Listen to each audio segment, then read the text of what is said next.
This Week in the World League, brought to you by Budweiser, the king of beers, with that clean, crisp, cold taste. Nothing beats a Bud. And by Autodesk, the makers of 3D Studio. Hello, everyone. I'm Dan Jiggets, and welcome to This Week in the World League. You know, Week 2 is already in the books, and what an exciting week it was. 3 games came down to the last minute of regulation. In London, the early lead in the European division was decided between 2 teams who were undefeated, the Monarchs and the Galaxy. In Barcelona, the Dragons, in the middle of a 3-game homestand, hosted the New York, New Jersey Knights, as both teams hope to bounce back from opening day losses. First, let us go to Wembley Stadium in London. Last Saturday, the Frankfurt Galaxy hoped they would be dealt a winning hand that could beat the London Monarchs, whose top card is their quarterback. Yeah, who's your favorite player?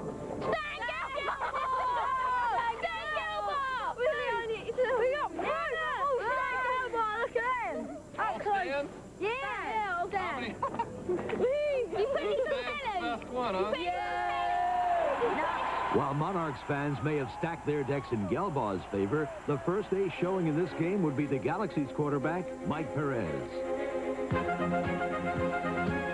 After his team took an early 3-0 lead, Perez completed 5 passes in a row, including a 5-yard touchdown toss to tight end Jad Fortune. Another field goal put Frankfurt ahead 13-0, but then the Galaxy fell asleep and the Monarchs woke up. On his way to a 323-yard passing day, Gelbaugh led London on a 7-minute, 76-yard drive downfield and scored the Monarchs' first points of the game with a 15-yard strike to wide receiver Tony Sargent. On their next possession, the Monarchs overruled the Galaxy's defense again, this time for 83 yards, thanks in part to the fleet feet of running back Judd Garrett.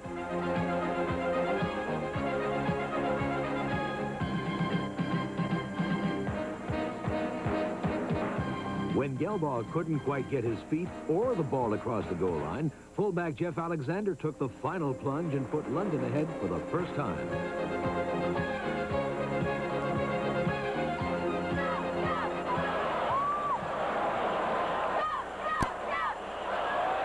In the second half, it appeared that Frankfurt would get going again, but a fumble stopped them dead in their tracks. The Monarchs took advantage of the turnover and turned it into another touchdown.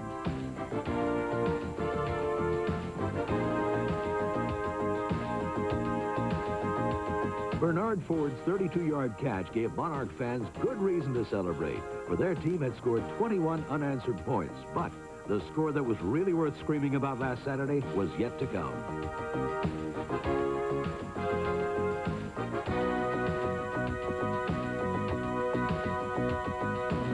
Gelbaugh's 98-yard touchdown pass to Sean Foster set a new World League record and seemed to put the game out of reach for Frankfurt. But the Galaxy wasn't quite ready to call it a day. Perez completed a 31-yard touchdown pass to Richard Buchanan, and after a 2-point conversion, Frankfurt was down by only 7.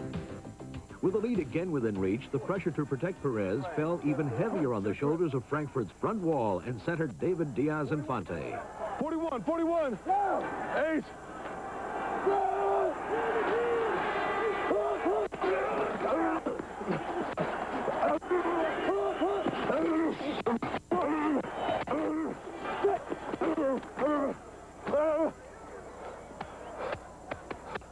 Gerald, where are you going? Inside. Your base. We're base. I know. The guy walks up, you got to stick him, right? Let's go. Pull it together. All right, sorry. Got to be tight. Got to be tight, guys. The offensive line did tighten it up, and after London missed a field goal, gave Perez all the time he needed to score the game-tying touchdown.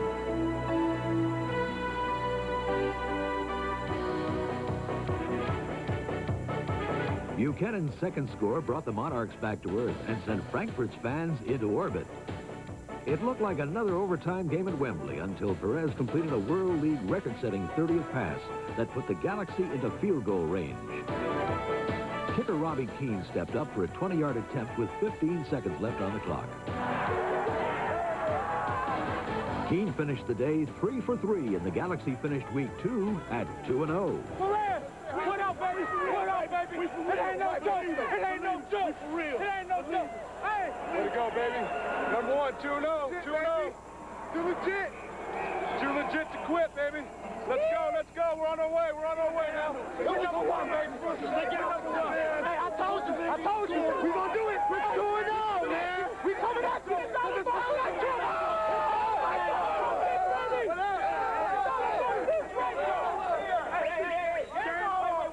I like to present the game ball to Coach Elway. All right. All right. My baby.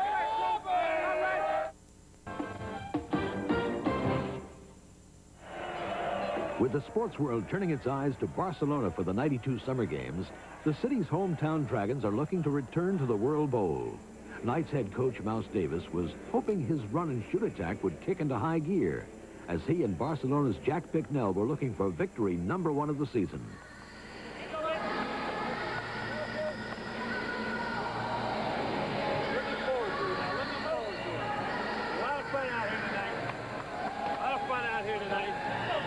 Right from the start, hits rained in Spain. Knights receivers were punished all day, but when quarterback Reggie Slack was blindsided, he still managed to keep their opening drive on track.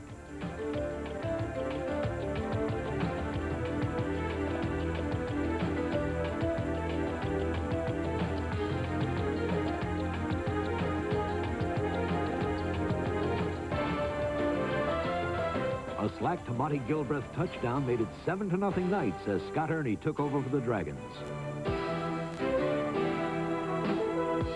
3 completions to Thomas Woods got Barcelona close, but when linebacker Ron Sancho ignored play action and gobbled up Scott Ernie, the Dragons were forced to settle for 3.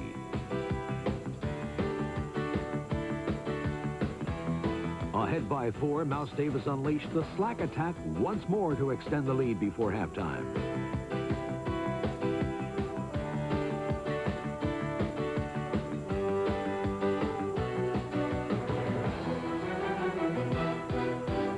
Slack completed 21 of 39 passes for 288 yards, but Reggie cut Barcelona no slack from the 10 with 1:20 to go before intermission.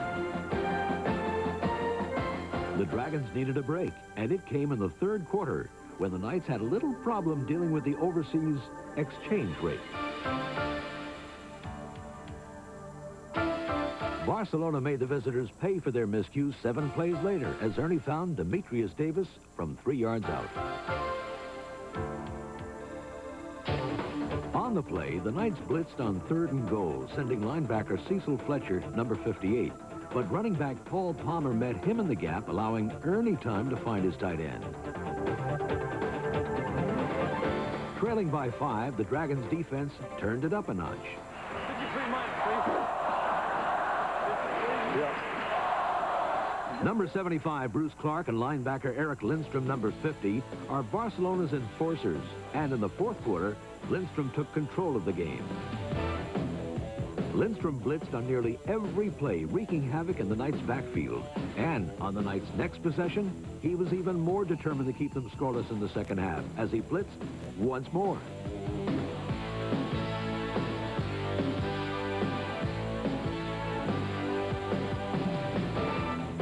Lindstrom's pursuit gave the Dragons the ball.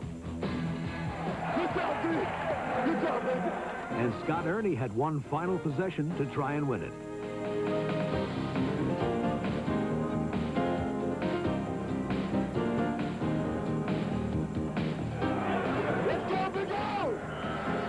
Barcelona went with Thomas Woods, Tony Moss, and Demetrius Davis. Trips left. That left Dempsey Norman singled up on the right.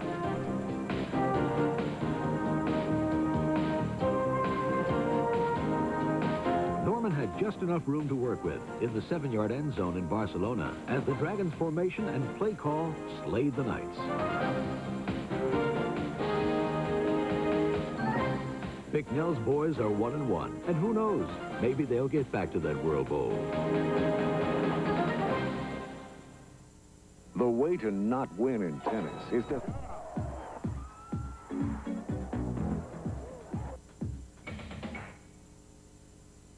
On this side of the Atlantic, 6 teams were back at it.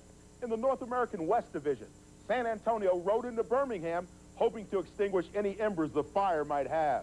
The Sacramento Surge visited Ohio Stadium for the Glory's inaugural home game, and it was more than 3 yards in a cloud of dust.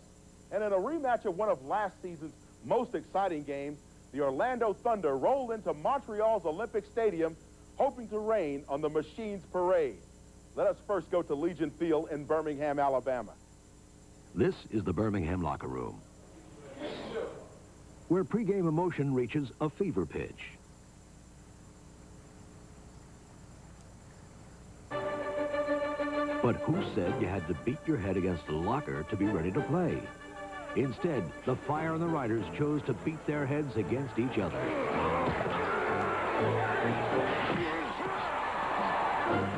Both quarterbacks absorbed a bit of a beating before the Riders' Brad Gable connected with Titus Dixon on the game's first scoring drive. A field goal by Jim Gallagher and the Riders' only points of the first half. But when the Fire finally warmed up, it was the Riders who felt the heat. Will operate out of the shotgun. He's back to pass, got some pressure. Now he's going long, looking for Eugene Rowell. A circus catch here, a little deception there. All courtesy of Eugene Rowell, number 84, led to Birmingham's first touchdown of the season. Touchdown. Eugene Rowell goes 7 yards for the touchdown. Misdirection on the reverse. Great block on the far sideline by Steve Avery. The fireworks are going in Birmingham as the Fire has driven it for a touchdown, and they now... The Fire added a field goal before the defense made a few critical adjustments. Then aimed to put a few points of their own on the board. Out of the shotgun formation. Gable back to pass. Wants to throw. Far sideline. Picked up by Art Hunter at the 30. He's up the far sideline. He's got one man to beat. Gable aims for the touchdown. Art Hunter is going to go about... Who better than strong safety Arthur Head Hunter to gallop around and through the Riders with what would prove to be the deciding score.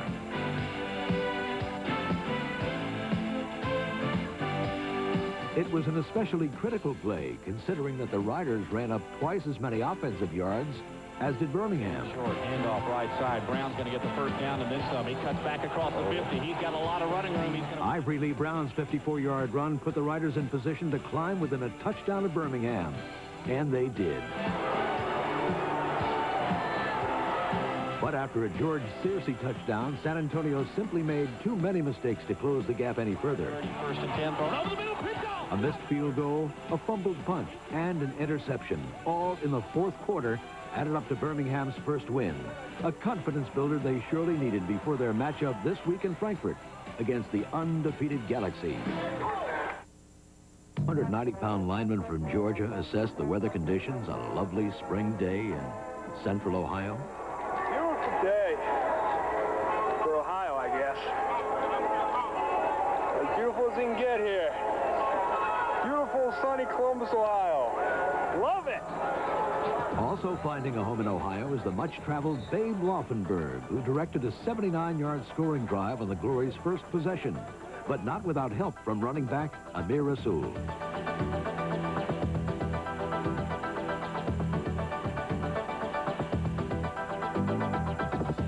Ohio got further help from that big old Georgian, Kurt Mull, number 78, the same guy who loves Ohio weather. Mull provided the key block on the key run of the series by number 28, Lydell Carr. Amir Rasul capped the drive with the first ever score by the Glory at Ohio Stadium. It was the only moment of glory for the Ohioans, who promptly allowed the Surge to cover 64 yards in just 3 plays.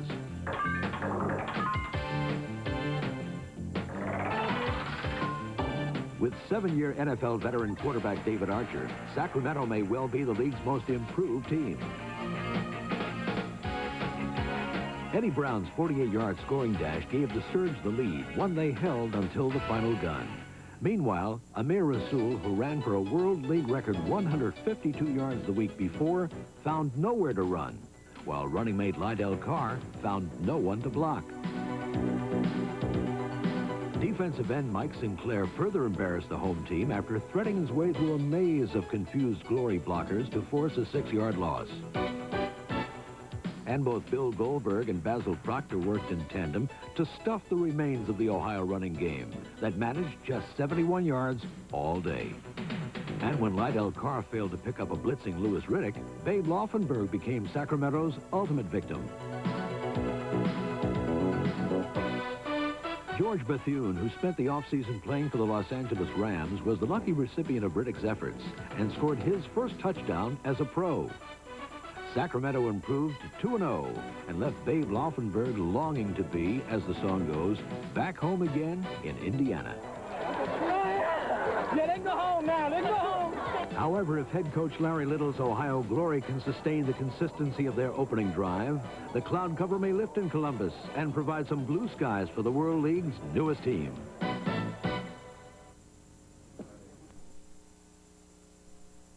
Listen, guys, as coaches, sometimes you tend to forget what it feels to play, and you get carried away.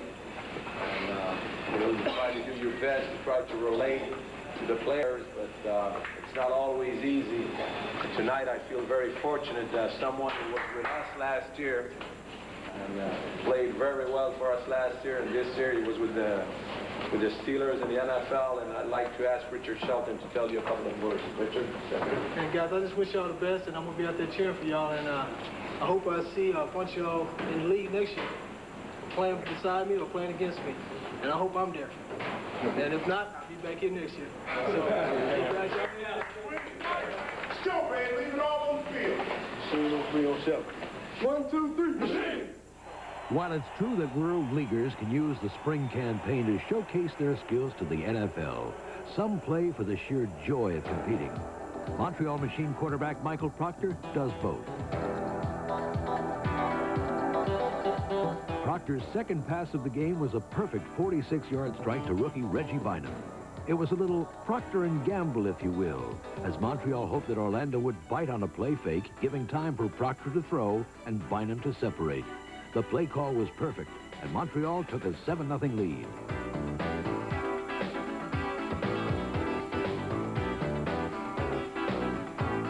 Michael Proctor and Reggie Bynum hooked up 3 times for 95 yards, and wired up with USA's helmet cam, Proctor called his own number at the Orlando 2. Let's work it now. Zach 1. 16 roll pass right on 1. Ready? You got it. Proctor rolled right on a pass-run option, and, as he would all night, he made the right decision.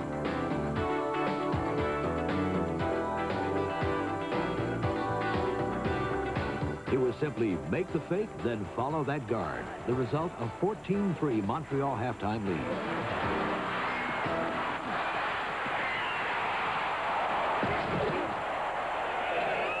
While 36,000 and the Chain Gang were enjoying themselves, Machine Head man Jacques Dussault kept his team focused at halftime.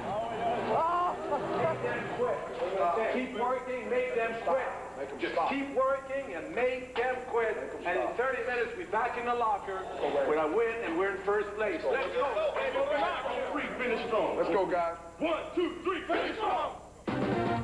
Orlando would not quit, and they too would finish strong, as Southpaw Scott Mitchell, on loan from the Miami Dolphins, engineered a 15-play drive on Orlando's first possession of the second half.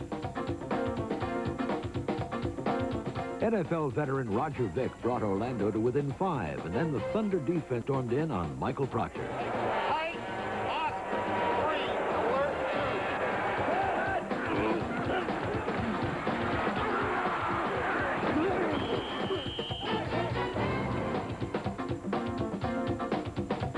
After KOing Proctor, Orlando forced a fumble, providing an opportunity to take the lead for the first time in the game. To that end, Scott Mitchell called on running back Darryl Clack.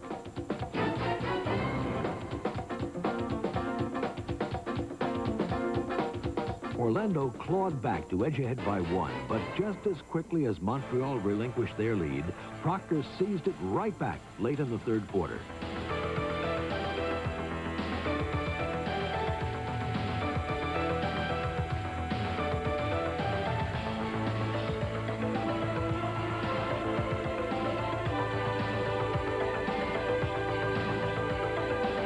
240-pound tight end Katie Dunn wasn't a hard man to find. He's mighty easy to spot on the dance floor, too, and Proctor was eager to be his partner.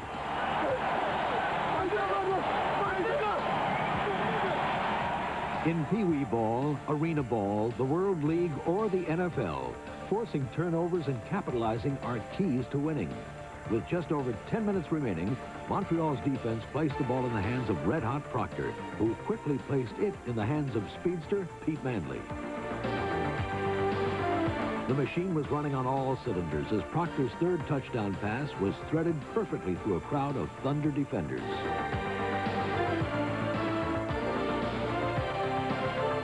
Down by 13 with under 9 minutes to play, the Thunder looked more like their hometown NBA counterparts as they spun a little Orlando magic.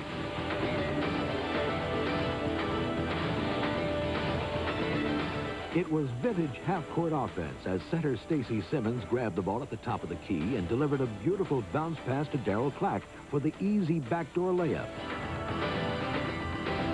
With a minute and a half left, Orlando still trailed by 6 as Scott Mitchell faced a 3rd and 9 from the machine 20. Mitchell's pass was scooped up by Joe Howard Johnson, and suddenly it was 29-28 in favor of Orlando.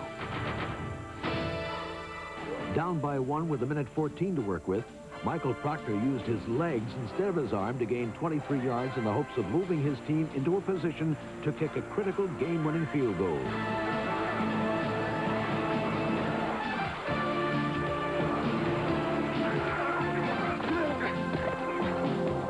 After a 19-yard completion, the machine crossed up Orlando with an inside handoff, and with 17 ticks left, the outcome rested on the toe of Montreal's Bjorn Nitmo, 28 yards away from victory or defeat.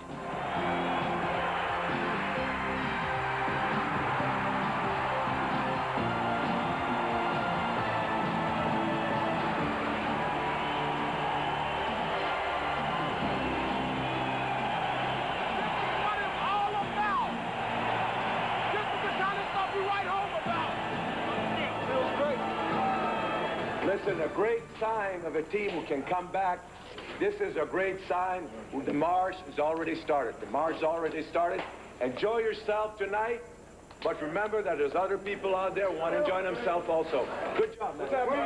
Coming up next week in the World League, London visits Barcelona in a rematch of last year's World Bowl. Montreal travels west to face the Sacramento Surge. San Antonio and New York, New Jersey play off Broadway. Birmingham tries to say Auf Wiedersehen to Frankfurt. And Orlando kicks off against Ohio for the second time in 3 weeks. We'll bring you all the sights and sounds of Week 3 on the next edition of This Week in the World League.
Sunday afternoon in Orlando. Hello again and welcome to the Citrus Bowl. Orlando returns home today and hosts the New York, New Jersey Knights in a pivotal game for both teams. Orlando has won 2 of its first 3 and enters at 2-1. The Knights from the Meadowlands, however, are still seeking victory number 1, following 3 frustrating weeks of rugged play. The whole key to the game is confidence, belief in yourself, rallying together, putting a win on the board. When we come back in the locker room at the end of the game, have it. a great celebration. Let's put it together. Let's go do the deal. But before the winless Knights could even think about celebrating, the Thunder had their sights set on crashing the party. Again, motion along the line. Flag strike. Clark right down the middle of the field. Touchdown, Darryl Clark. That time, Paul, they put everybody up on the line of scrimmage. And they were blitzing. And they made a block, turned it out. And he went about 23 yards for a touchdown, right up the gut. The resilient Knights then responded in kind on their first possession. Fires over the middle. A great grab downfield at the 22-yard line. Leaping, Monty Gilbreth. In the next 10 minutes, the Knights ground out 152 yards on their way to a pair of touchdowns. 5-yard line, first and goal. Quarterback Reggie Slack, the league's number 4 rusher, took over and set up the Knights' first touchdown by Eric Wilkerson. Around the right side. Wilkerson did the dirty work while Slack and receiver Monty Gilbreth grabbed the headline. Overload again left. Slack looks left. Throws deep down the left side. A great grab. As the Knights seized their first and only lead of the afternoon, 14-7. But as the afternoon wore on, it was the Thunder that was getting all the breaks of the game. Time after time, Orlando turned the Citrus Bowl into their own magic kingdom. The ball. Loose ball on the field. And the Thunder seldom wasted any scoring opportunities. Again, the same route. Fade route to Bell. Bell catches it. Touchdown. Far corner of the end zone. Even botched plays were a blessing for the luck-struck Thunder. Snap from center. Criswell puts it on. Can't put it down. Fouls it. Now rolls out. Flips. Well, it's caught by Vick. He'll score the two-point conversion. Point conversion. On a busted play. The Knights outgained the Thunder by a wide margin. But when Orlando did stop them, it hurt more than their yardage totals. Both Dan Sileo and Reggie Wyatt combined to not only sack Reggie Slack, but force him from the game as well. Slack and fumbled it when he hit the turn. His replacement, Brent Pease, fared little better after the Thunder promptly added insult to injury. For the Knights, it's 3rd and 13 following the sack. Pease gets it away. It's going to be a touchdown by Ephraim Thomas. He high steps it into the end zone. Touchdown, Orlando. All we got to do now is identify the front they're in. The Thunder has become the league's highest-scoring team, largely due to a first-rate offensive line that provides its quarterback with plenty of time to stand and deliver. Set on 2nd and 2. Got a blitz on. Short drop by Mitchell. Pulls it down and now will throw for Airy. Flag down. Airy's going to score a touchdown. The 10-5. Scott Mitchell's longest pass of the game earned Orlando a 29-14 lead. And while pretty much everything was going his way, not so for the quarterbacks from up north. Play took all of 6 seconds. Down the line option. Peace keeps it. 15. Stumbles 10. Down to the 5-yard line. First and goal. New York, New Jersey. And now Peace appears. Shaken up. He's holding his left arm. The Knights were now down to their 3rd-string quarterback. And for Doug Peterson, his first play from scrimmage was one he'd like to call back. Takes the snap, pitches the ball, it's fumbled. Orlando has it. Denver at the 20-yard line, or rather Winfred Bryant. Another turnover. And as x-rays of Pease's injury were being evaluated on the sideline, the Thunder broke the Knights back by intercepting more passes than a chaperone at a debutante ball. Now throws deep down the middle of the field, and it's picked off at the 10-yard line. With the football, New York, New Jersey, Peterson throwing it. Oh, like it, and picked off again. Malcolm Frank down the far sideline. Inside. The hard luck Knights lost their first 3 games by a total of 13 points. Now in Orlando, they proved that even when things look good, bad things happen.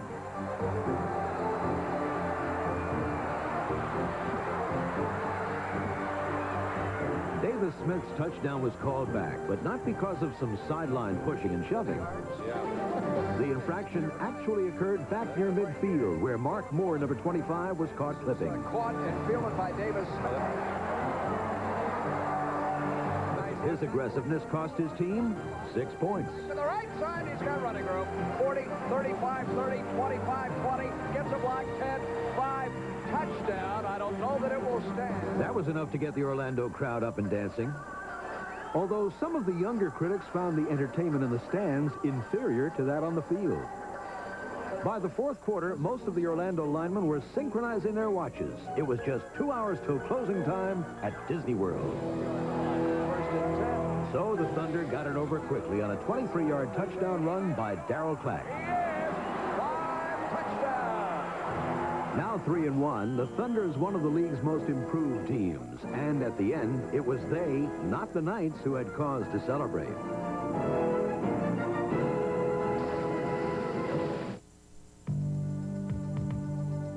Major League Baseball is in your face on ESPN with America's Game of the Week, Sunday Night Baseball, plus single games on Monday, Tuesday, and Wednesday nights, and a Friday night doubleheader. Last September, they kept you on the edge of your seat.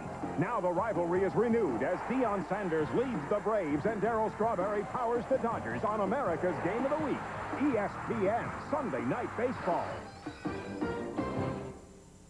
It means, well, we like football here in Montreal, and we love them when they win, and I hope when they'll play in pro football, I don't know, I'm dreaming.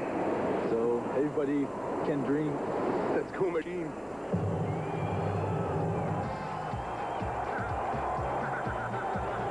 Well, the machine did go after a minor adjustment. An Anthony Dilweg to Reggie Bynum scoring pass helped jumpstart the machine to a 24-0 lead. A lead that was never threatened as the Glory special teams did their best to self-destruct.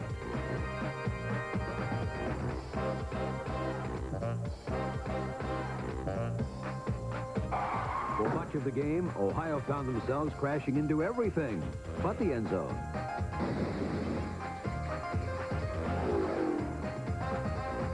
But finally, Lydell Carr scored the first of 3 Glory touchdowns in the fourth quarter. Ohio had more passing yards and more rushing yards than La Machine and pulled off a nifty 2-point conversion. But it still left them 11 points short of their first victory. Montreal came away with their second win of the season and can grab a share of first place in their division with a win over the Thunder this week. Baseball's most intimidating weapon. Last Saturday at Wlaf Stadion, the Frankfurt Galaxy and Barcelona Dragons faced off for supremacy in the World League's European division. The Dragons were looking to avenge their 17-0 opening day loss to Frankfurt and extend their 2-game winning streak. Dragons head coach Jack Bicknell needed a big game from quarterback Scott Ernie, who has won 70% of his World League starts. But the Galaxy was just as hungry for the win.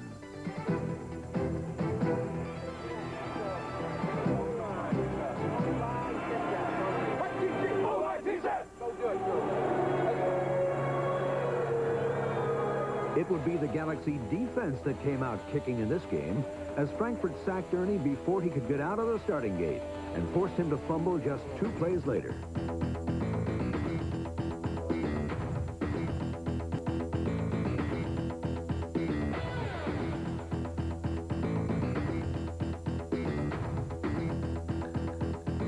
Galaxy quarterback Mike Perez got off to a much better start. After leading Frankfurt to a field goal, Perez directed his team on another drive downfield with his 46-yard pass to Richard Buchanan. And a little fancy footwork of his own.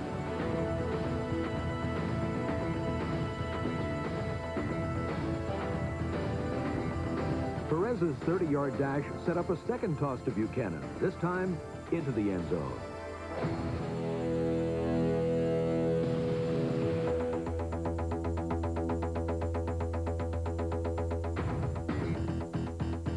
Another look shows that Perez passed perfectly under pressure and that Buchanan was well within bounds for the score. Up 10-0, Galaxy fans ordered more offense, and Perez delivered in less than 6 minutes.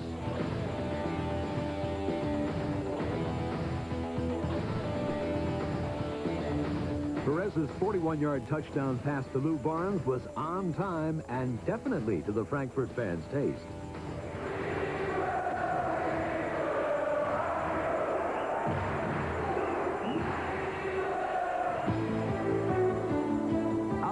by 17, all in the first quarter, Scott Ernie and the Dragons tried hard to make up for lost time. But all the Barcelona offense could come up with was a field goal.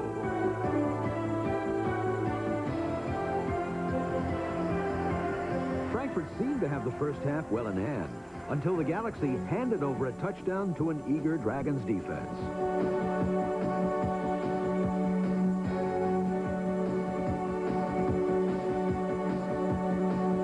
Cornerback Adrian Jones' 37-yard interception return brought Barcelona to within 7 and gave the Dragons sideline good reason to celebrate.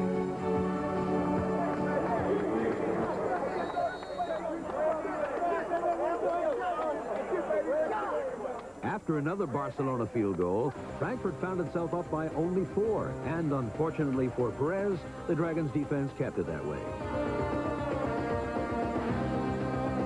Ernie, however, didn't fare any better, as Frankfurt's defense grabbed hold and kept the Dragons from breathing any offensive fire.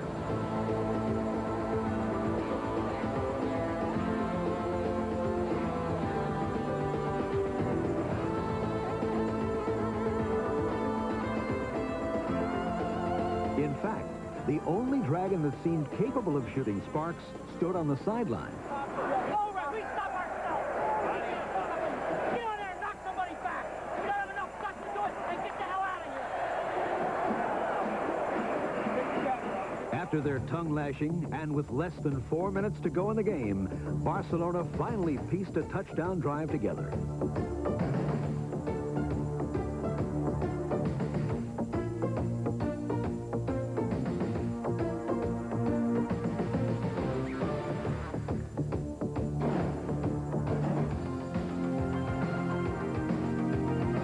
Tony Moss's 9-yard score gave Barcelona their first lead of the game and put the win in the hands of the Dragons defense, who dialed Frankfurt's number on the Galaxy's last offensive play of the game.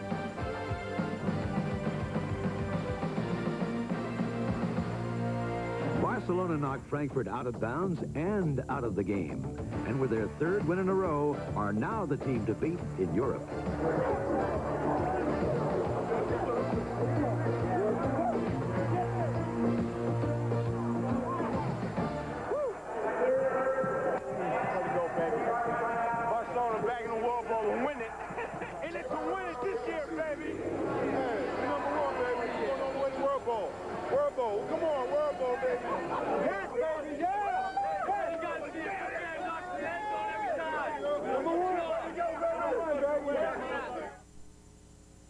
There's a place where the home...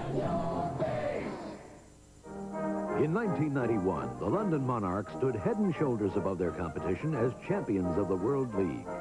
But thus far in 1992, following the Monarchs has been nothing but a headache. London isn't wearing its championship crown very regally, as the once mighty Monarchs entered Saturday's game at 1-2 and hope to snap their 2-game losing streak against the visiting Birmingham Fire. Charlie Young's second-quarter score got London on the board, and some fortuitous bounces made it appear the Monarchs were ready to rebound with a victory. Tony Sargent's pinball catch set up a field goal, and Stan Gelbaugh's scoring pass to Bernard Ford helped London build a 10-point cushion.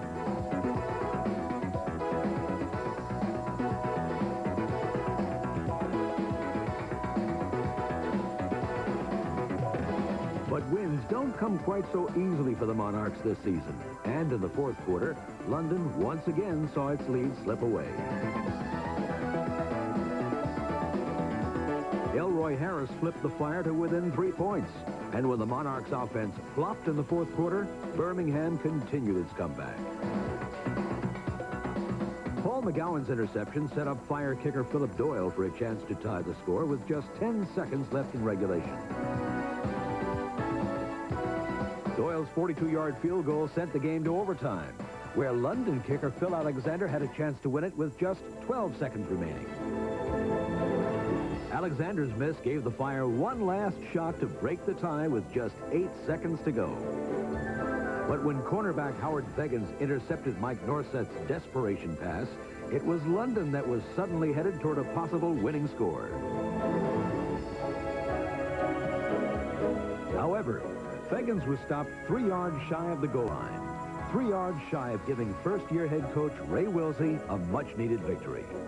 But at least London snapped its losing streak, even if Wilsey and the Monarchs had to settle for the first tie in World League history.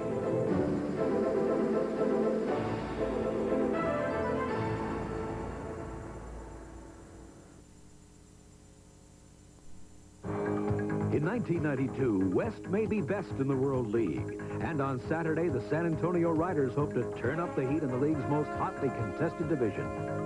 Sacramento head coach Kay Stevenson had his Surge in first place in the North American West at 3-0. And the Surge looked to widen its lead last weekend against its division rivals. To all the fans out there of Sacramento Surge, we come to win another one. You make it 4-0, you know, so you sit back, relax, take it easy, and watch a good game, all right? All right. They say we ain't no good, Wlaf. They say we ain't no good. Who said that? Ah! They said that? Ah! This was it, a showdown for first place in the Wild, Wild West. It's time! Let's go doubles, Roscoe, 82 throwback, 48 cut on one. Rick. The Riders came armed with a new sharpshooter, number 10, Mike Johnson, who was making his first start of the season in place of the injured Brad Gable. But Johnson was the one who was gunned down early on.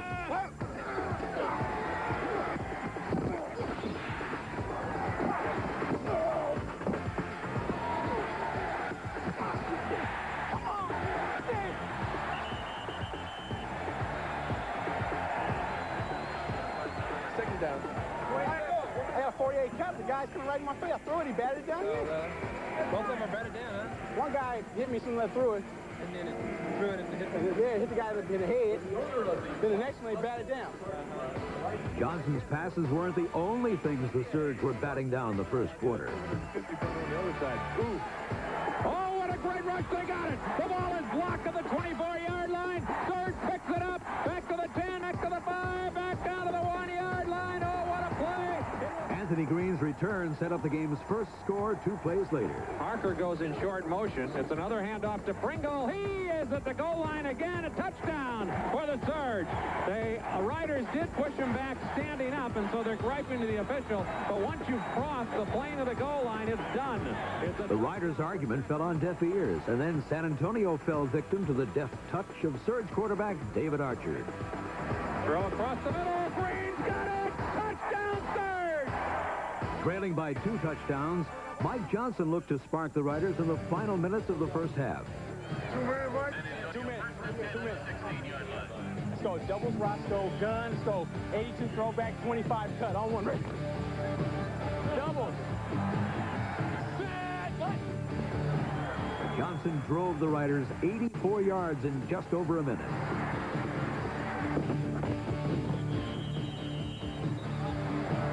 Line up.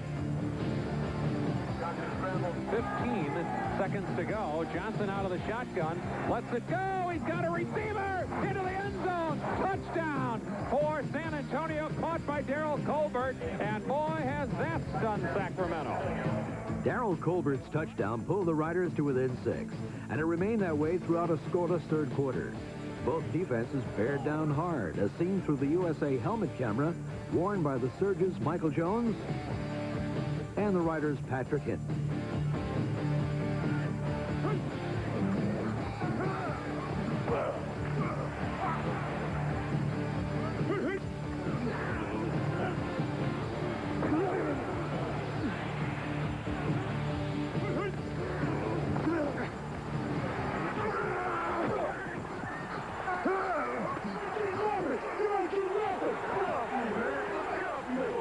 But after defense dominated the third quarter, offense took over the fourth. 30, that's a long way for a field goal. Archer throws. Parker! Oh, what a catch! Oh, what a catch! Parker made the greatest catch he's made in 2 years for the Surge. A one-hand leaping catch over Chris Oldham inside the 10. One play after Carl Parker's extraordinary effort, Mike Pringle added to the Surge lead. So it is a first and goal inside the 10-yard line for Sacramento, but can they get it in? Pringle cuts back into the middle. It's done! A Surge! With the Surge ahead by 10, Sacramento fans could sense a 4-0 start. And the hero appeared to be Pringle, whose 110 yards rushing and 2 scores certainly proved he had a nose for the end zone. But the Surge couldn't smell sweet victory just yet, as Mike Johnson and the Riders once again sniffed out the Sacramento end zone.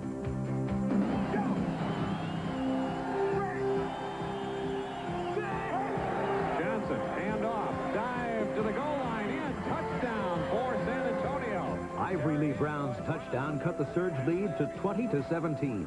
And on San Antonio's next possession, Johnson drove his team 80 yards in less than a minute to set up Jim Gallery's game-tying field goal attempt with just 2 seconds to play. It'll tie the game. Here's the snap. Here's the kick. It's up. It's good. We're going to go to overtime. It's 20-all as time expires in regular. Both teams get an opportunity. Yeah. Both teams have to have a chance. Yeah. So how do we? So sudden death is like that first team that scores. This overtime period, each team, we go 10 minutes. Yeah. Each team has to have the same number of opportunities. Yeah. With the 10 minutes max. Same number of plays? Yeah. No. Oh, just no series. Series. We get the ball. It was San Antonio that got the first chance in overtime. And as the heavens opened up, so did just enough of a hole for Ivory Lee Brown.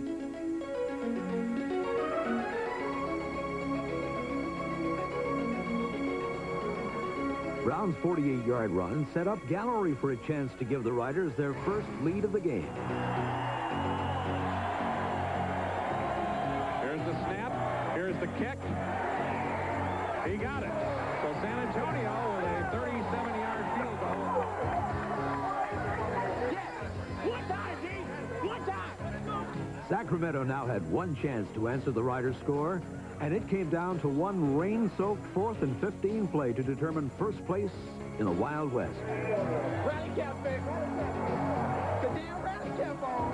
Here we go. Archer has burst back to block. Has to get 15 yards. Steps up. Lets it go. It is caught. He breaks loose. He's down to the 15-yard line. Ball is fumbled. I don't believe it. San Antonio picks it up. No, they're going to say that the ground caused the fumble. And incredibly, Sacramento will keep the ball, I think. No! No! And now, apparently, they're going to give it to San Antonio, and the game's over. Yeah! Did I say for the game number 1? I ain't here. Do you believe it now? I believe you. I believe you. It's it, Tony! It's it, Tony! It's it, Tony! Let's go, baby! After week 4, the Barcelona Dragons are on top in the European division. The Galaxy are a close second, and last year's World Bowl champions are at the bottom. In the North American East, Orlando leads, and Montreal is holding their own while the Knights in Glory remain winless. The strongest division in the World League is the North American West. The Surge and Riders each have 3 wins, and after a win and a tie in Europe, the Fire is ready to burn up the fields on this side of the Atlantic. This is ESPN, the Total Sports Network.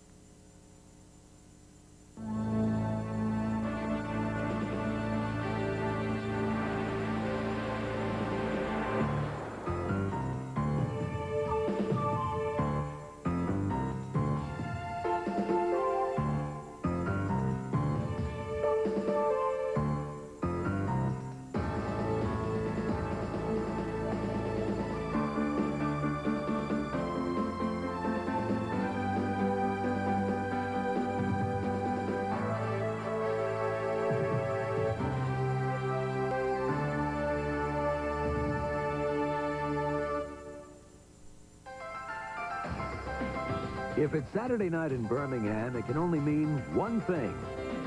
No, not a Skinnerd concert. World League action at its Southern fried finest.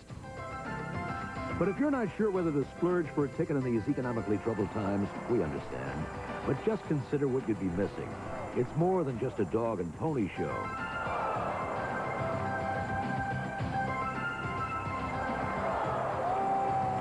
It's more than a grown man in tights performing nifty party tricks. It's a showdown for supremacy in the World League's best division, the North American West.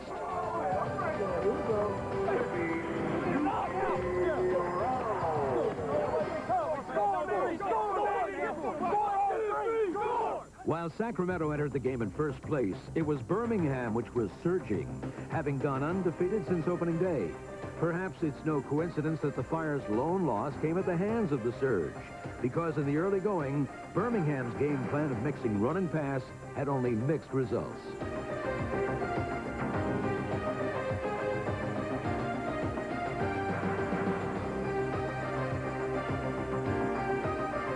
While Birmingham berated itself for missed opportunities, David Archer and the Surge said, "Nix the mix. Too many licks. Better a quick fix for an easy 6."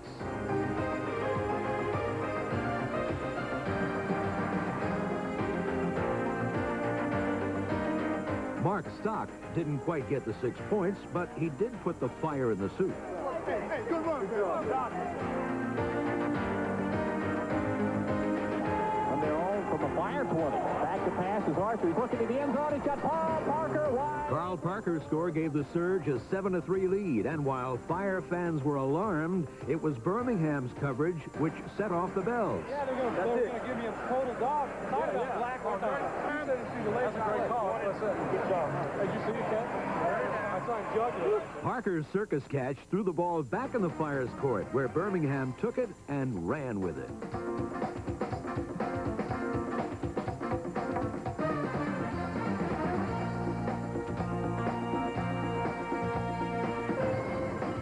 In their zeal to play the run, Sacramento soon found itself playing catch-up instead. I know, they don't have big blitz and didn't have anybody on Jim, yeah. No, that's a great job of retreating and just laying it up.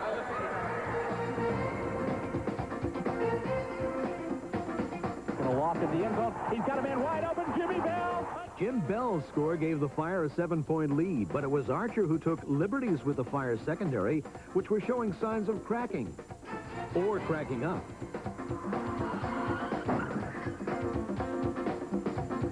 Archer took advantage of that Fire folly by flinging 2 straight arrows.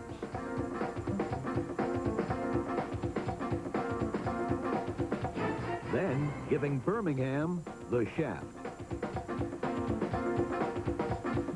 Despite a tie ball game in the fourth quarter, Fire fans weren't a quiver as head coach Chan Gailey and quarterback Mike Norseth took a page from the Surge playbook, making short shrift of Sacramento by going long.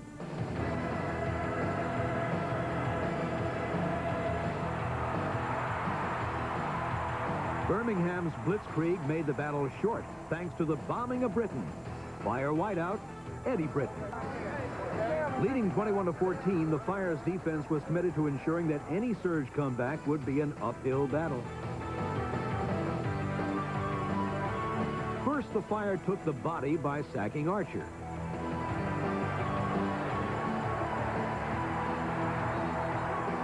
Then they took the ball by forcing 2 critical turnovers. Still, the mark of a good team is knowing how to put an opponent away. And the Fire did just that when strategy changed from strafing runs to a run over the top. Game away, Jimmy Bell goes up and over the top for the touchdown. Jim Bell's second score of the day guaranteed a Fire victory. So who can blame Birmingham for carrying a torch for the old home team? More importantly, the Fire moved past the suddenly sluggish Surge, slipping securely into second place. Couple things. One, that is an unbelievable job of sticking together as a team. I mean, well, they're driving, and all of a sudden we get a pick, and the offense does something with it, and the defense holds them with offense. It's a team win. I'm telling you, that's a great job of hanging in there together. It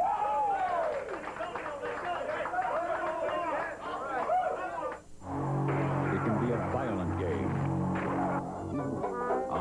Easter Sunday in San Marcos, Texas, where the question of whatever became of last year's Easter chicks was gruesomely answered. You want to take a peek at the chicken? Yeah, look at just a little pig, perfectly golden brown. Well, I guess Texans do things a little differently, but they sure know how to make you feel at home.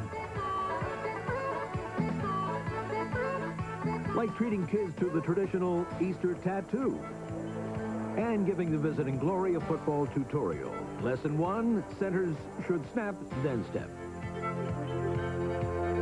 Lesson 2, it's fade back to pass, not a fade pass from your back.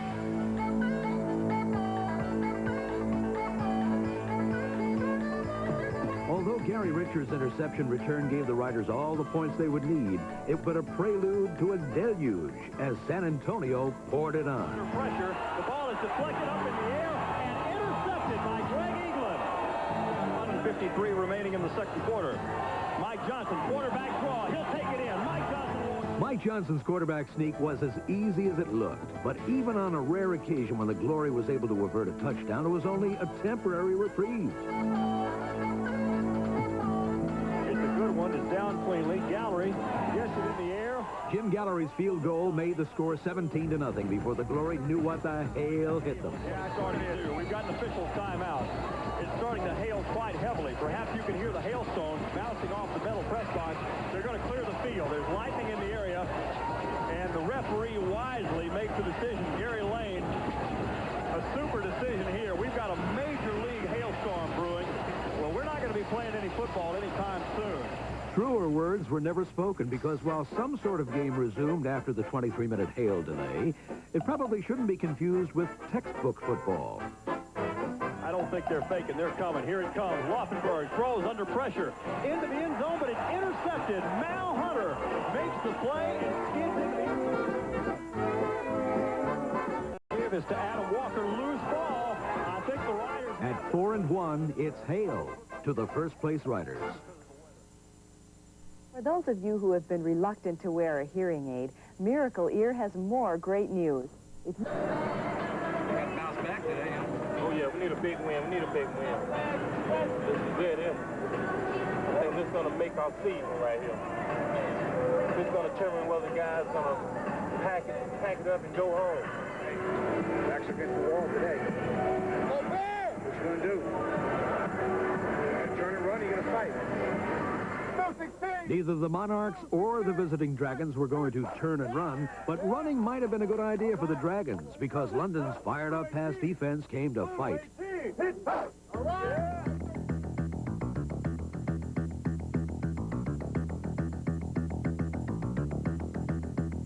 While the Monarchs had entered this contest as the league's least successful team at stopping the pass, they made some heads-up plays when the ball was in the air, including this interception by number 25, Howard Fegans.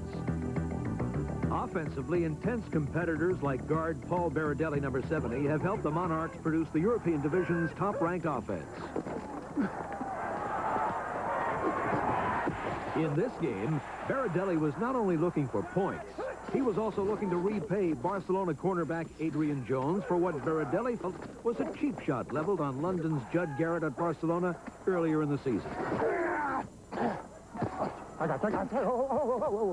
When Stan Gelbaugh threw a second-period interception, Baradelli got his chance to exact some hard-hitting but clean revenge on Jones during the Dragons' theft return. That's for Judd. That's for Judd. That's for Judd. That's for Judd. Number 22, remember that? Yeah. That's me. Hey, shut up. I got him. Oh, man. You didn't see that out to Barcelona 2 weeks ago, cheap shot at Judd. So, we had a little something going for 23. Baradelli clearly believes in an eye for an eye. You got to protect our own, you know?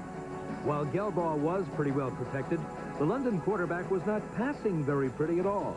In the second quarter, he threw interceptions on 4 consecutive Monarch drives.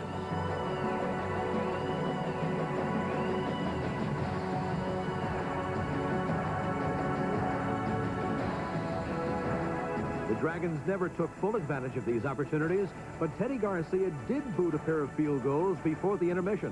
One of them, a 51-yarder.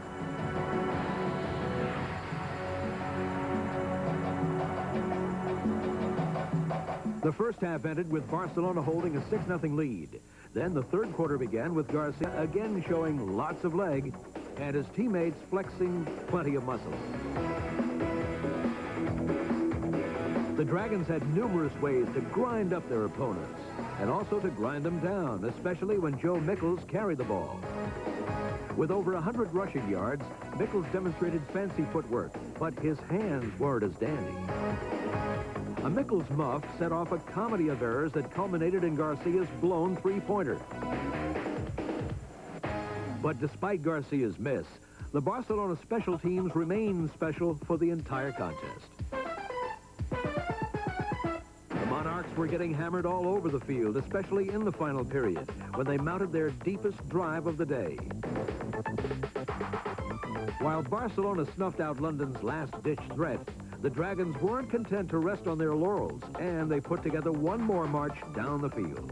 This drive featured the passing combo of Scott Ernie and Thomas Woods, number 85, who clicked 11 times in the game. Tight end Demetrius Davis, number 89, was also a valuable contributor. With 41 seconds showing on the clock, Garcia nailed his third field goal of the game. Teddy's toe was all that was needed to keep Barcelona atop the European division. While Garcia was on target, the aim of his Gatorade-wielding teammates wasn't quite as true. It's hard to soak head coach Jack Bicknell, and even harder to sink his first-place Dragons. Hey, all right, baby. Hey, let's leave Europe 5-1. Yeah. Let's go home.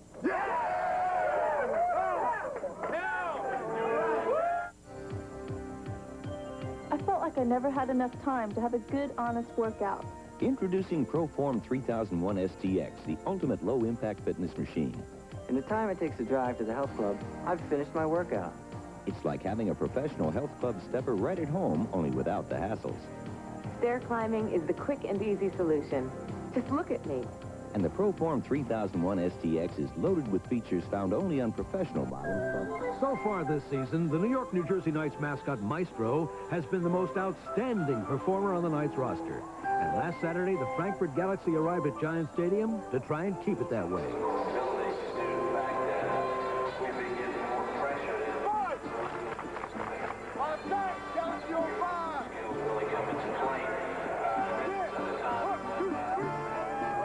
Last year's North American East Division champions have traveled a rough road this season, losing their first 4 games and 2 quarterbacks to injury. But despite the fact that passer Doug Peterson was making his first pro football start, head coach Mouse Davis appeared confident, and his faith proved to be well placed. What you say, it's about the same as Giants, right away. Peterson completed 3 of his first 5 passes and led the Knights 65 yards downfield on their first possession. Running back Eric Wilkerson polished off the performance with a 4-yard burst through the Galaxy and across the goal line.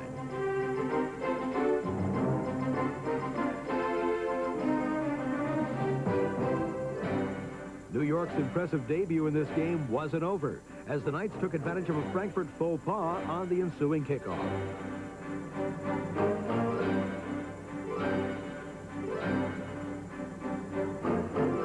Cornell Burbage's fumble recovery put the Knights at Frankfurt's 17-yard line, and 4 plays later, Peterson aimed to put them into the end zone.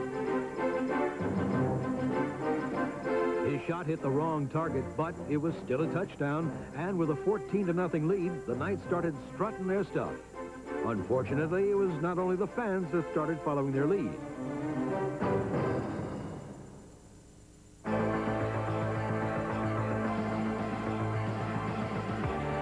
Peterson's fumble and Timothy Brody's touchdown put the Galaxy on the scoreboard, ending the Knights' offensive onslaught.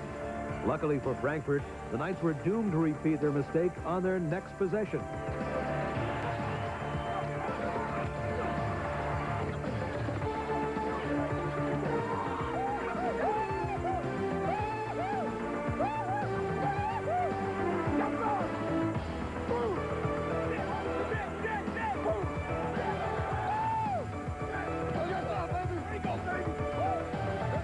Moorer's fumble recovery set up Frankfurt's second score, a 7-yard toss to Chad Fortune.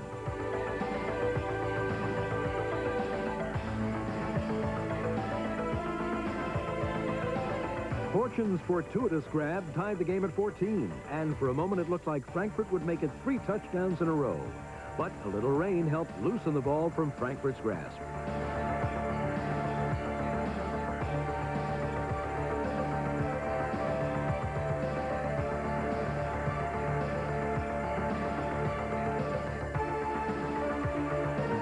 Cornerback Richard Carey's fumble recovery set the Knights back on the offensive track.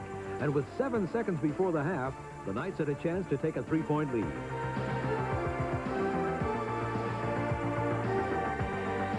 However, kicker Kendall Trainor's 49-yard field goal fell short. And for the Knights, it appeared that their first win wasn't going to be so easy. But while they may have gone into the locker room wound down, the Knights came out fired up and with one play, retook the lead.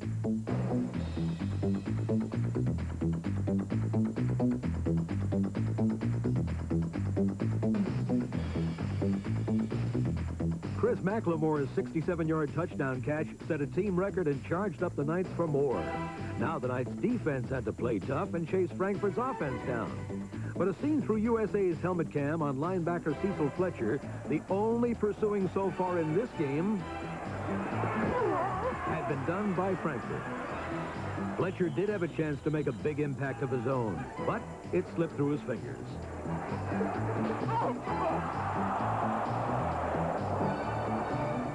The Knights' defense did their best to not let Frankfurt slip in another score, and for a while their investment paid great dividends.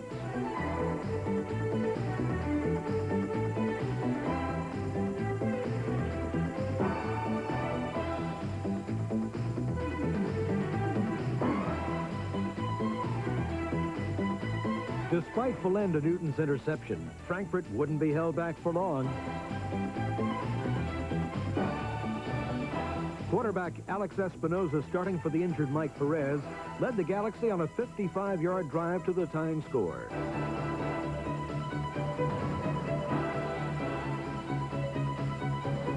Tony Baker's flying leap across the goal line was his second of the season, and again put the Knights' first win on hold.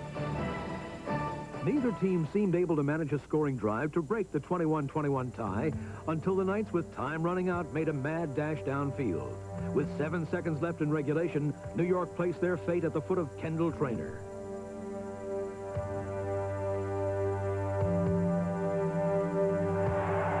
Trainor missed the 37-yard field goal, but a penalty against Frankfurt for roughing the kicker gave him and the Knights a second chance at winning their first game. Trainor made the most of it.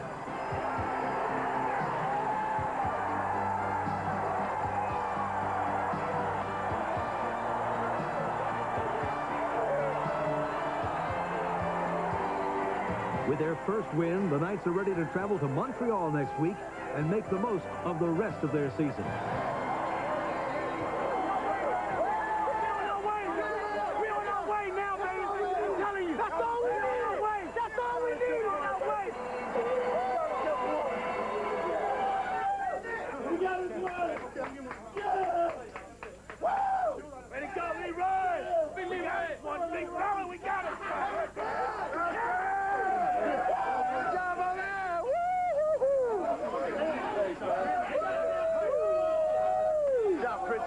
All right. The key was we came back and got it when we had to get it. That's right. Had to get it back on defense, had to take it up the field on offense, and had to kick it through. That's all three areas. That's what the whole game's about. Gotta believe, baby. Gotta believe. Love each other. Let's enjoy this one. While Orlando fans were given rabbit ears on Easter Sunday, Orlando players put their antennae up to receive a spirited pep talk. I get the feeling that we think we're going to go out there and throw our helmets out there, and we're going to beat Montreal. This is the damn team you got to beat to win our conference. This stands in front of us getting in the playoffs. The Thunder stormed onto the field with the league's top-ranked offense, but it was their 10th-ranked defense that dominated Montreal's rusty machine. This second-period machine miscue set up a touchdown pass from Scott Mitchell to tight end Michael Titley, number 89. The Thunder assumed a 13-0 halftime advantage, thanks primarily to the way they buffaloed beleaguered quarterback Anthony Dilweg.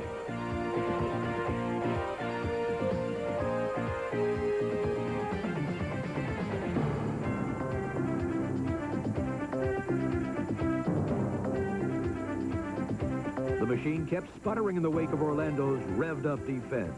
But the Thunder passing game petered out under its own power, or lack thereof. After this nice game by Joe Howard Johnson, number 80, Orlando came up empty on what looked to be a certain six-pointer. Number 81, Dennis Airy, botched the touchdown, but Tracy Bennett booted the field goal. Then, in the final period, Orlando set out to extend a 16-0 lead.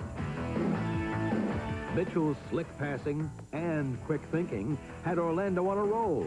But with the end zone in sight, the momentum would take a dramatic shift in the other direction.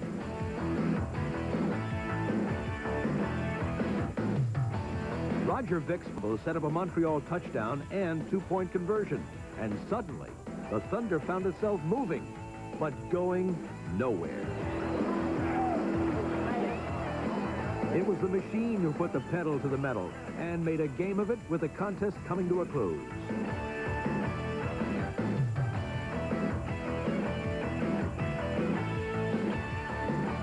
This Thunder blunder gave Montreal the ball at the Orlando 8-yard line. We got a lot of football left, D. Come on, baby. Come on, O. Come on, O. But with 8 points needed to tie, the machine got all knotted up. A possible golden opportunity was ultimately tarnished, especially when a field goal attempt by Bjorn Nitmo sailed wide right. The machine had missed a chance to share the lead of the North American East Division, and now, once again, first place belongs exclusively to Galen Hall's Thunder. Gene, that was a great victory. There was, baby. Total victory up front, man. You dominated. Okay? You better ask somebody.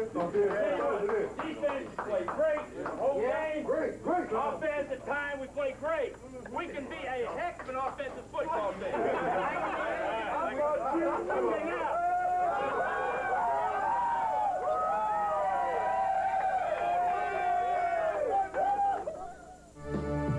The Barcelona Dragons have not lost since opening day, and after week 5 are in first place in the European division.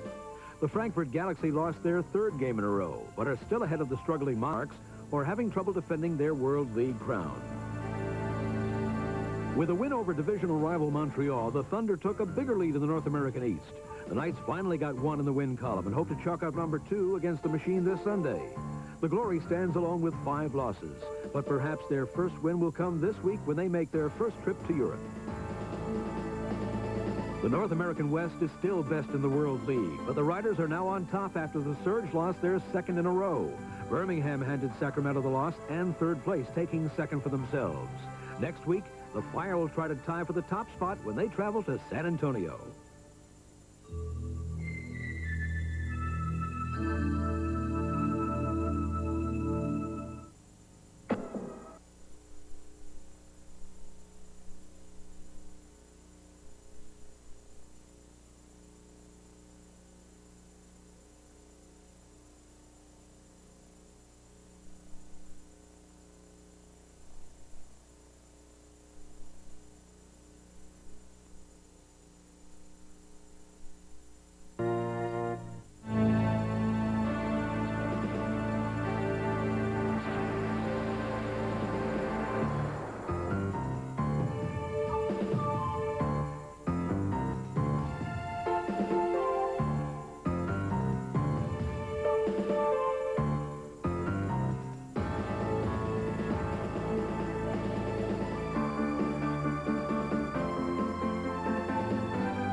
When we talk about people playing a football game for pride, because they're professional, they're wrong. There's only one reason why we play is to win. When you start thinking about something different, you start being like a loser. And there's no loser in that group. We're going to play that game for only one reason, is to win. Look yourself in the mirror tomorrow, guys. Gut check on 3, baby. 1, 2, 3, gut check. It was gut check time for the Montreal Machine. They had just 2 wins in their first 6 games. But on the opening kickoff against Sacramento, they showed they could not be taken lightly. The machine raced to a 3-0 lead, but they also gave David Archer more time to warm up. And boy, did he ever get hot. On the Surge's first possession, Archer found Stephon Adams for a touchdown. Montreal quarterback Michael Proctor tried to keep stride with Archer, but he too often was on the run.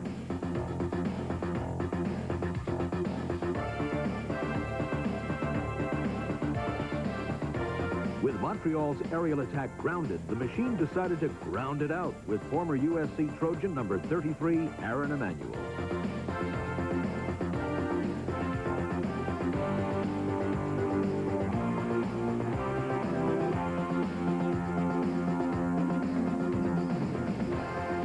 Emanuel's 7-yard score to begin the second quarter had the machine back on top 10-3. But in his effort to cut down Sacramento, Emanuel coughed up the football.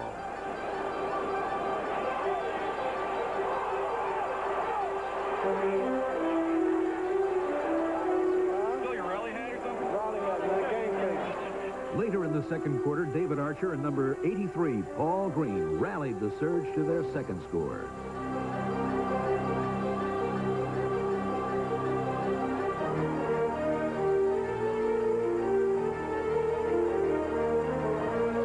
With the Surge on top 14-10, Coach Kay Stevenson wanted to run the ball. They put the nickel in there. They started putting that in on first and second down. We should be able to run the football. But with David Archer on his way to 23 completions for nearly 400 yards, the Surgeon General just kept slinging it.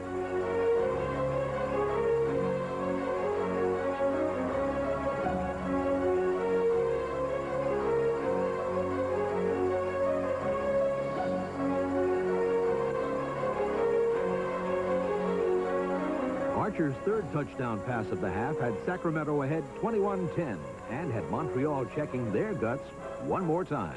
We came out kicking their ass. Let's go back to it. Let's have another gut check, huh?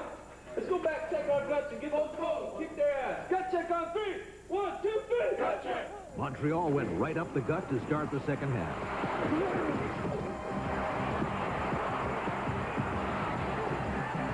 Michael Proctor found Adam Bobb for a touche. And he added a 2-point conversion to Pete Manley to cut the Surge's lead to 3.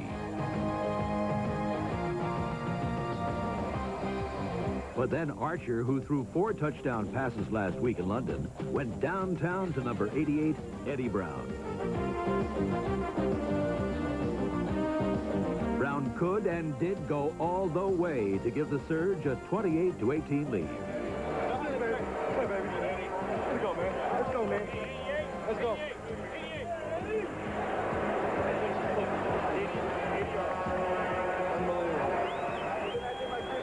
We're going to have to, he could go all those.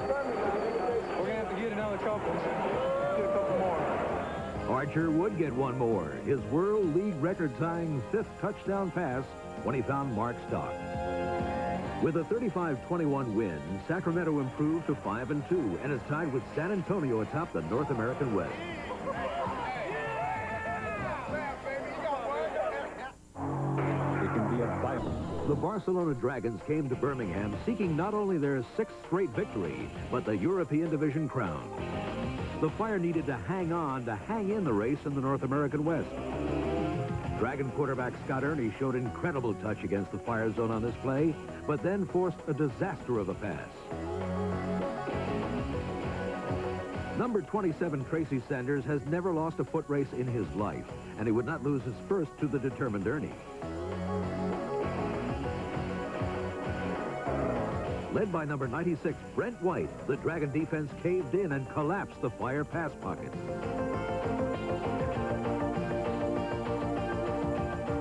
White, the former Michigan All-American, sawed off Fire quarterback Mike Norseth at the knees. This pressure brought its just reward in the form of an interception by Adrian Jones, number 23.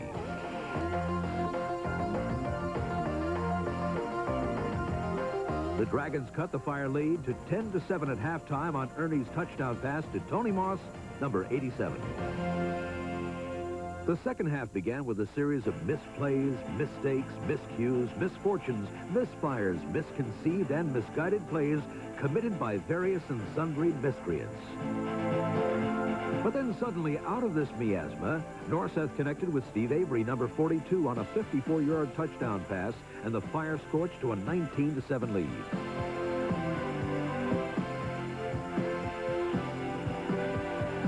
The Dragons roared back behind the runs of reserve Tony Rice, the gifted former option quarterback at that great university, Notre Dame. Rice's touchdown made the score 19-14, and the special teams fouled up gave the Dragons a chance to claim the lead. But a sack on a blitz by number 54, John Brantley, forced the Dragons to settle for a field goal that narrowed the lead to 19-17. With over 3 minutes to play, the Fire converted a 3rd and 5 on Eddie Britton's spectacular play, and then killed the clock. Birmingham's record now stands at 4-2-1, while the gallant Barcelona Dragons lost for the first time in 6 games.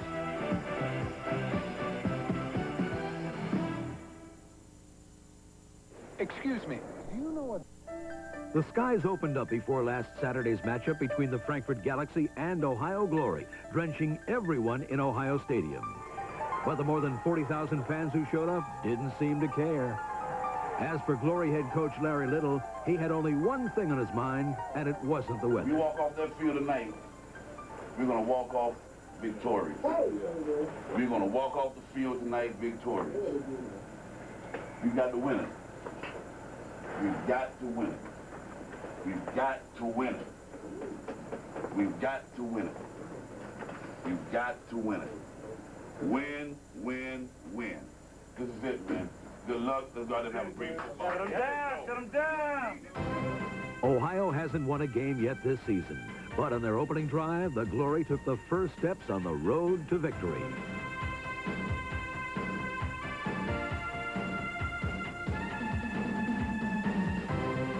DeVal Glover's 5-yard score put Ohio ahead 7-0, giving the Glory's offensive line a rest and a chance to reflect. Your first step, you got to trap him, and the right guard, when you reach him, and then when he comes inside, you go around and give him a backer there, okay? We ain't through. We always don't get up the first drive like that. Let's get every drive like that tonight, though. Hey, he ran right into you. Did he run right into you? Like I said, you stay in the gap and he'll run right into you. Down there.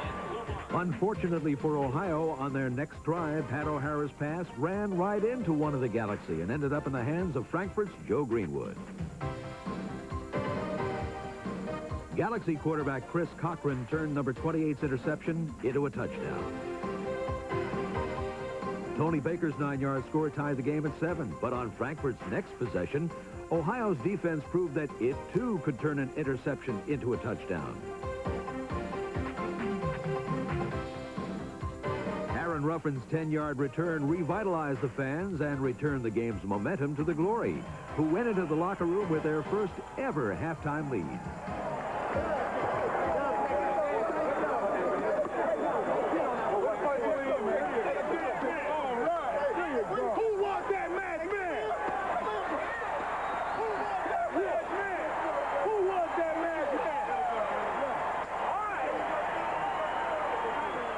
That lead didn't last long, however, as Frankfurt came out blazing in the third quarter and scored on their first trip downfield.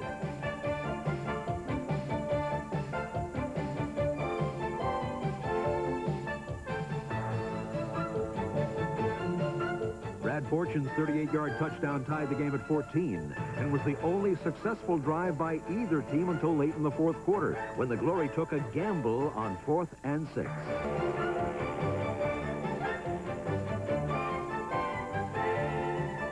After some serious shuffling, quarterback Pat O'Hara was able to come up with an ace.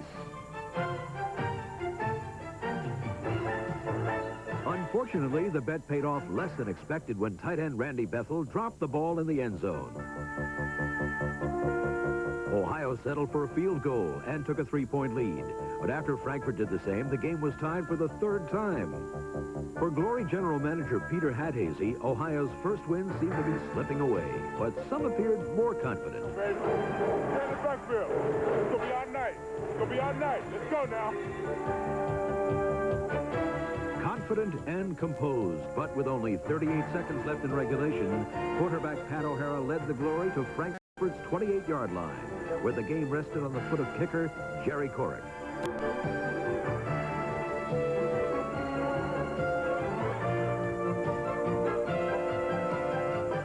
Corrick's 46-yard field goal gave the Glory their first win in franchise history and gave Larry Little his first victory as a professional head coach.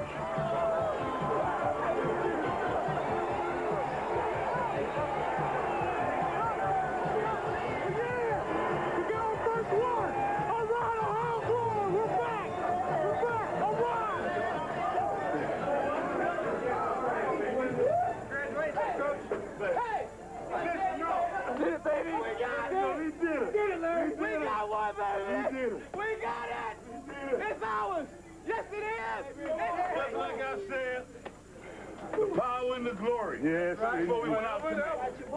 Great game. Nobody deserved this victory more than you guys. We worked hard, we worked long, and you deserve everything that's good that happened to you. Congratulations on your first game. Yeah! The Orlando Thunder tried to create a favorable climate for victory in San Antonio. Orlando weather, thunder, baby. But while the 5-1 Riders knew that to defeat the 5-1 Thunder, you had to be quick on the draw, it was better to be quick on your feet, like Ivory Lee Brown. Going to give it to Ivory Lee, coming near side on a swing. Big hole, 40, 40,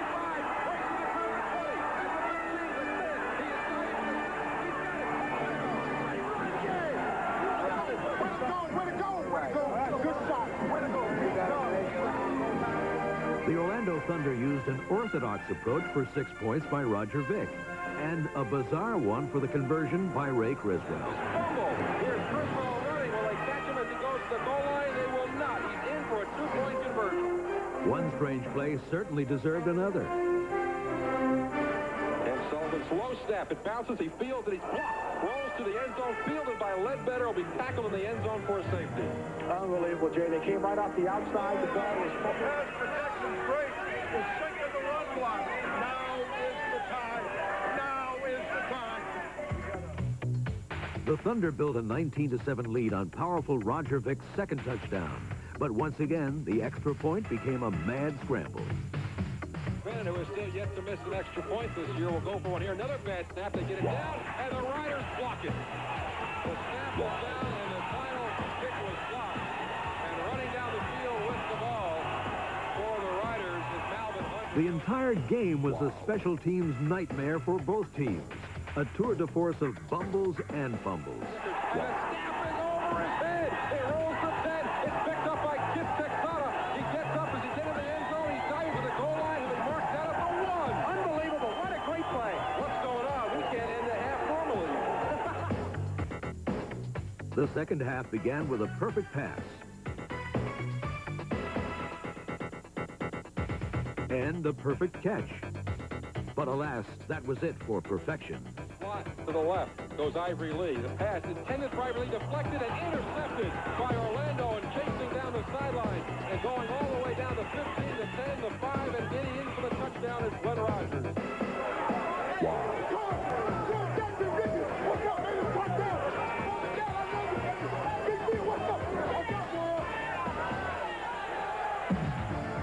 Trailing 26-14, the beleaguered Riders finally saw a gift-wrapped turnover end up in the happy hands of number 24, Chris Oldham. But while they could talk the talk and walk the walk, the Riders couldn't pass the pass or throw the throw. Mike Johnson fake handoff. He's being pressured, hit from behind, and the ball is intercepted by a lineman who laterals off to a defensive back. And it's Ephraim Thomas chasing down the field. He's going to go all the way for a touchdown. There are no penalty flags now, and Orlando's going to score with a crazy touchdown. unbelievable, Jay. Absolutely, it stunned every person in this ballpark. Down by 18 points, Riders quarterback Mike Johnson tried to rally his team to their 6th victory. He was helped by the feet of number 20, George Searcy, and the hands of Lee Morris. The 6, Mike's going to throw, heaving to the end zone, diving and jumping and catching it for a touchdown. Lee Morris, who dropped passes earlier in the game, went high in the air. The touchdown made the score 32-21 with almost the whole last quarter to play. But Thunder quarterback Scott Mitchell orchestrated a brilliant 13-play, 80-yard drive that put this game out of reach.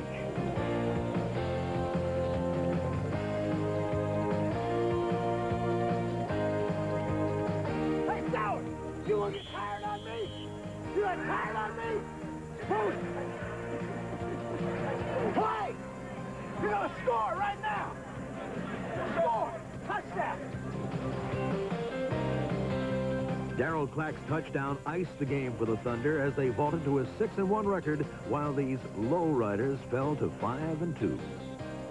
Congratulations. You knew what you had to do and you went out and did it. Defense, a great job. Damn, a great job. Offense, when you had to do it, you did it down the field. We did it. Okay. Hey, you did it. You know what you got. In the playoffs, we're at home. There you go. Hold on. Let's not let up now. Football fans. Burgers? Yep, for the Knights. Victory over the Monarchs. That's it. Go Knights. After losing their first 4 games of the season, the New York, New Jersey Knights had slapped together a pair of wins. This is World League at its best, man!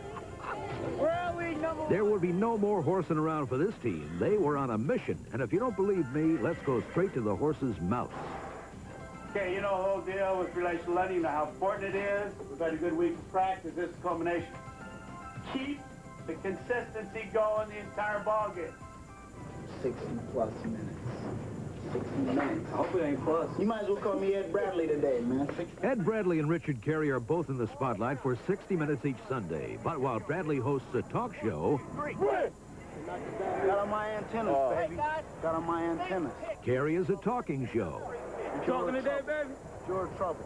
You see these antennas? This, I just get a feel for everything when I got these on, man, you know?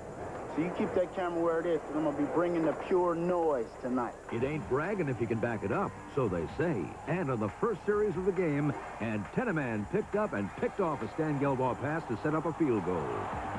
The Knights' first touchdown, however, had to be seen or not seen to be believed. While everyone thought Paul Alsbury's punt was down and was finding other forms of entertainment, the Knights' Davis Smith decided to play by Davis rules. He raced 77 yards for the longest punt return in league history. And after conferring, the officials decided Davis rules were okay by their rules. Rule is what the Knights' offensive line did over the Monarchs. They opened huge holes for quarterback Reggie Slack and number 20, Chris McLemore, who optioned their way to the end zone.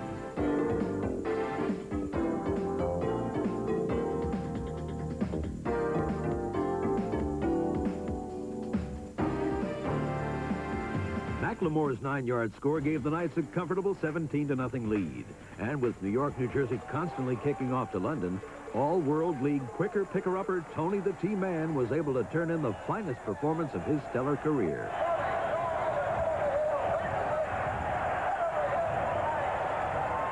London's Bernard Ford also had a career day. He caught 9 balls for nearly 200 yards. But Ford was about all that went right for the Monarchs, who were held to just 3 points in the first half.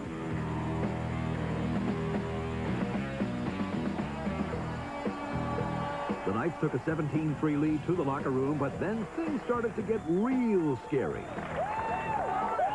It was as if Giant Stadium had somehow, perhaps magically, been transformed into a medieval castle.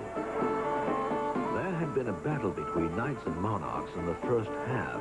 But now, there would be a battle to the death, and dare I say it would not be a pleasant sight. For these barbaric peasants wanted to see blood. Blood, I say.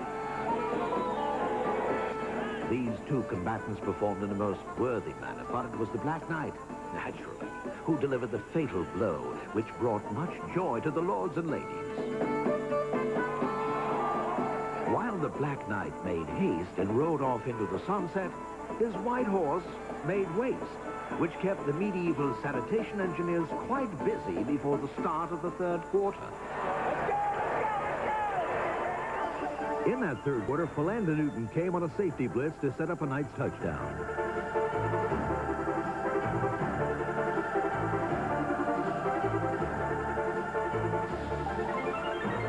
Kip Lewis's 31-yard score gave the Knights a 27-3 lead. And although the Monarchs countered with Philip Alexander's league record-tying 52-yard field goal, their hopes of a comeback were about over. Reggie Slack enjoyed another solid performance, completing 14 of 17 passes. And his second scoring strike, this to Davis Smith, put the Knights up by 28. With Philander Newton and a host of Knights blitzing, Monarchs' backup quarterback Fred McNair couldn't get much offense going.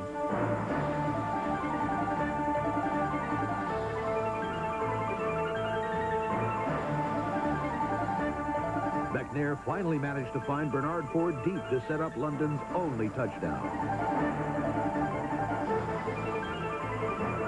But this game belonged to the Knights, who were led to their final score by backup quarterback Doug Peterson.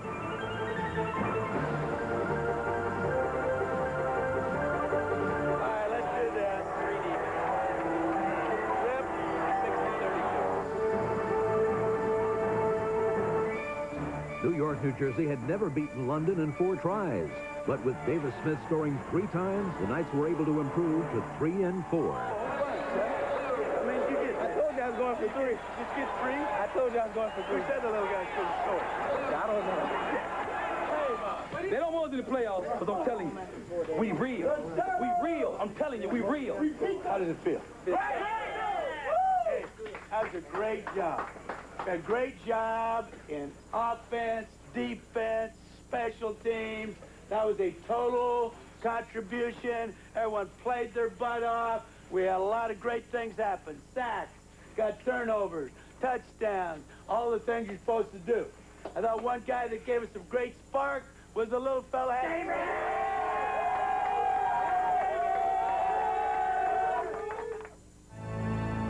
Coming down the stretch, San Antonio and Sacramento are neck and neck in their race for first place in the North American West. The Birmingham Fire, however, is hot on their heels and could very well pass them both. The best record in the World League belongs to the Orlando Thunder, who at 6-1 look like a cinch to win the North American East. The Knights have bounced back from their 0-4 start and have an outside shot to make the playoffs as a wild card.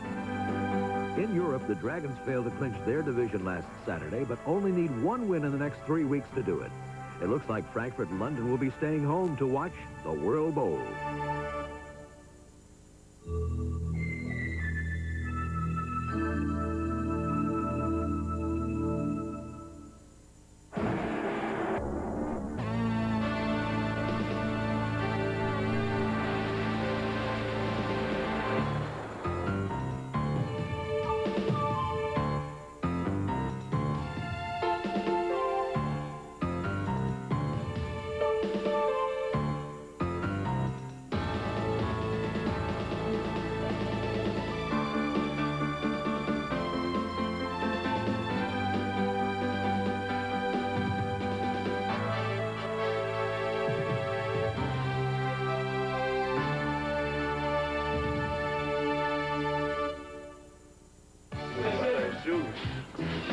Baby, need a new pair of shoes. Damn right, let's put it together. Gotta get that big mo going for the playoffs. All right, big mo. The European Division champion Barcelona Dragons hope to use Saturday's game as a tune-up to get back in the winning rhythm before the playoffs. But Mouse Davis wanted to prove it was his Knights who belonged in the postseason.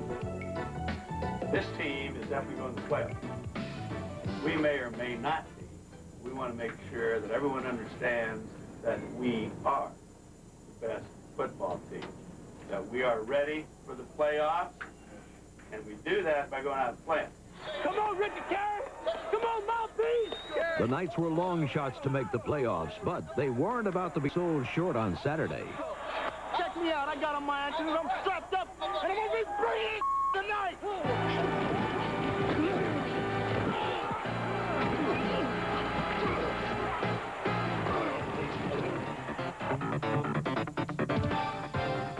The Dragons never knew what hit them, as Paul Palmer's first quarter fumble set up the game's first touchdown, with Reggie Slack finding Monty Gilbreth for a 10-0 lead.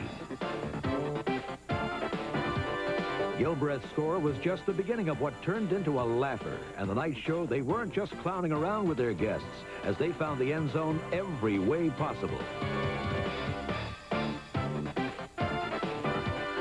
Another look at Mark Moore's interception return through USA Network's helmet camera shows that Knights defensive tackle Pat Marlatt may have lost his helmet on the way to the quarterback.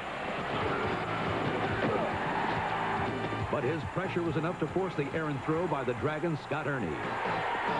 Helmet cams worn by both Ernie and Knights quarterback Reggie Slack showed that the pocket wasn't a safe place for anyone.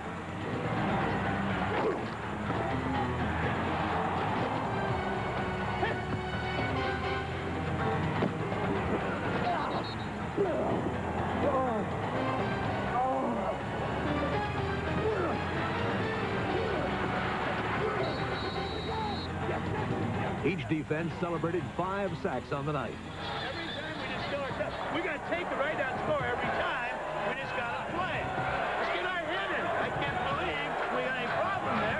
The next, forget all the other stuff. The next snap.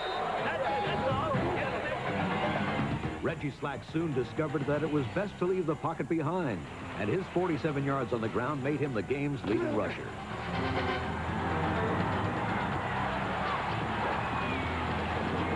Meanwhile, the Dragons hope to get their offense moving in the second half with second-string quarterback Tony Rice. 960 B slide London, 0-1, ready? But Rice's confusion at the line translated into problems in the pocket. 990! Check the play, Tony. 991! Set! Blue 18! Blue 18! Hit!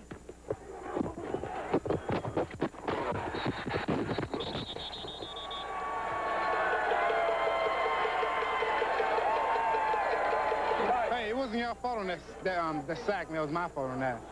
Because Newton picked up number 4. Paul picked up Newton. And I said, damn, we got plenty of time. So I stepped back some more. The 25 came also. I was supposed to throw it to the high. The 25 came on, so it was my fault.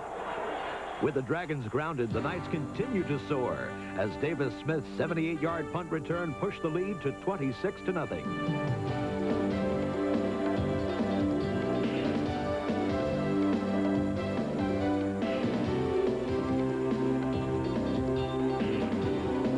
The Knights outgained Barcelona 505-98 as every bounce of the ball seemed to go the way of the hosts. Dragons head coach Jack Bicknell could only watch as red-hot Reggie Slack went on to complete 25 of 33 passes for 333 yards.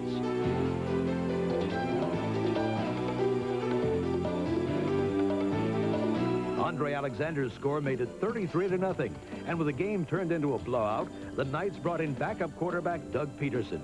But even his first snap produced another Knights touchdown.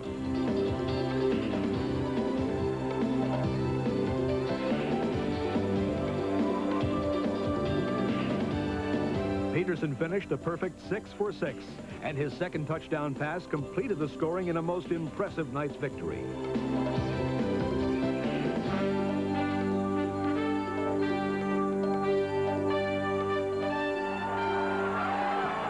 The win avenged the Knights' last-second loss in Barcelona in Week 2, as this time the Knights put so many points on the board that even Tony the T-Man became a bit weary from his team's continuous kickoffs.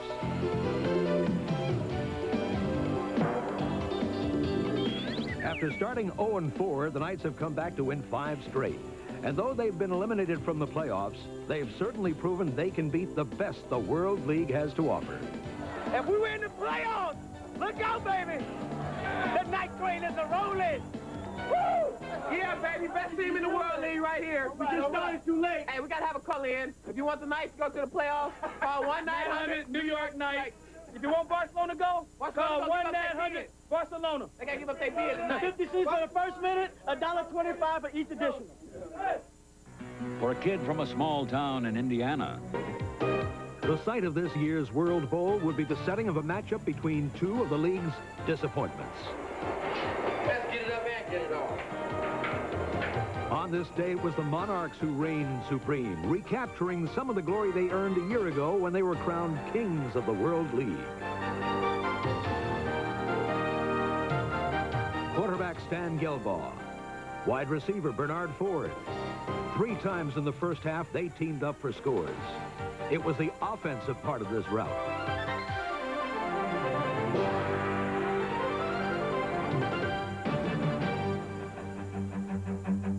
The defensive part was just as efficient. The main man was linebacker Danny Lockett, one of the World League's best. Lockett not only added to his career league best sack total with 5, he also scored 2 second-half touchdowns. The first, a 77-yard sprint. Well, maybe more of a gallop.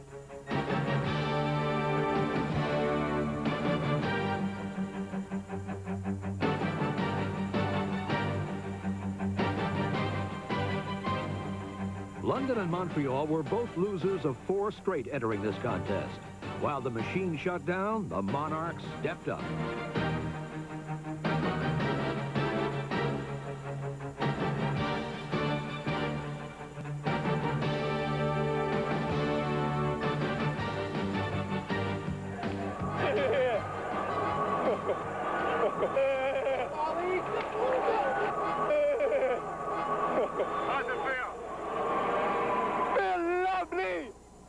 If luck is the residue of design, as the conventional wisdom has it, well, despite this play, that concept didn't really work for the machine. Big holes had big hits at the end. The Montreal defense, on the other hand, was overwhelmed by both Gelbaugh and running back Jeff Alexander. All in all, the machine was victimized by 11 sacks and 4 interceptions.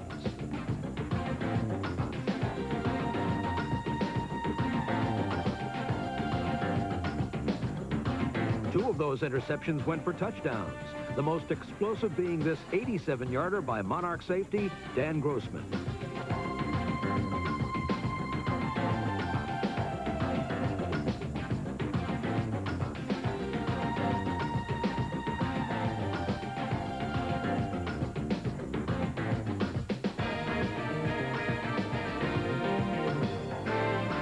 Memories of a bygone championship season. Took till 8 weeks of the season to get this thing together, huh? It's nice to get that gorilla off our backs, I'll tell you that. But something special to remember for one monarch from Moldavia. Russia, that is.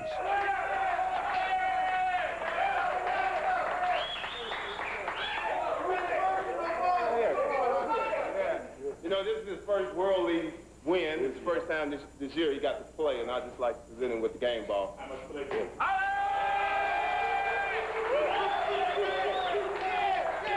I'm very happy, friends. I'm very happy. It's my first win in World League.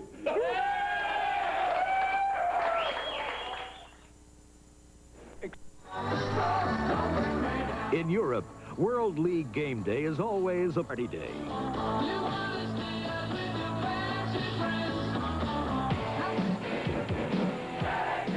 And while the good times have continued to roll this season, the winning beat hasn't been quite the same overseas. Last year's European powers have done a complete flip-flop this season. No problem, that's how you're supposed to do it.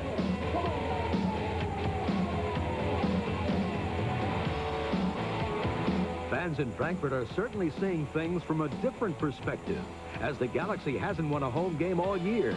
But on Sunday, more than 31,000 diehards turned out to see if their hometown heroes could turn things around against the San Antonio Riders. But a fumble on the game's second play from scrimmage set up a Riders field goal. And a second-quarter interception by San Antonio's Chris Oldham added to the Galaxy's early problems.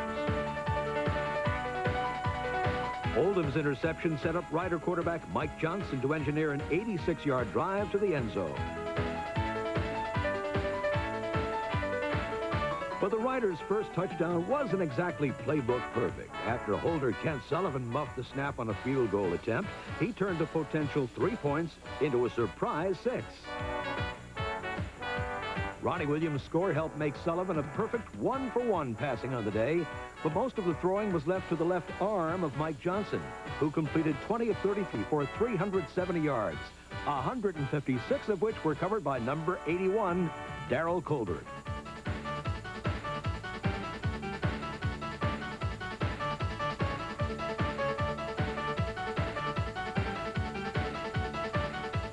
Colbert's 44-yard gain in the third quarter set up Johnson's second touchdown pass of the day. This one to number 89, Titus Dixon. Down 27-0, the Galaxy finally struck back with its first score. Jason Johnson's touchdown got Frankfurt on the board, and quarterback Chris Cochran connected for his second scoring pass midway through the fourth quarter.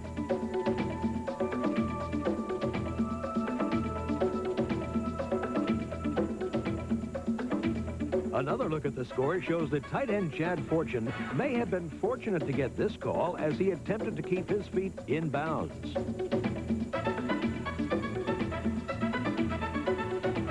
But this was the last good fortune of the day for the Galaxy, as Frankfurt fans watched San Antonio pull away in the fourth quarter.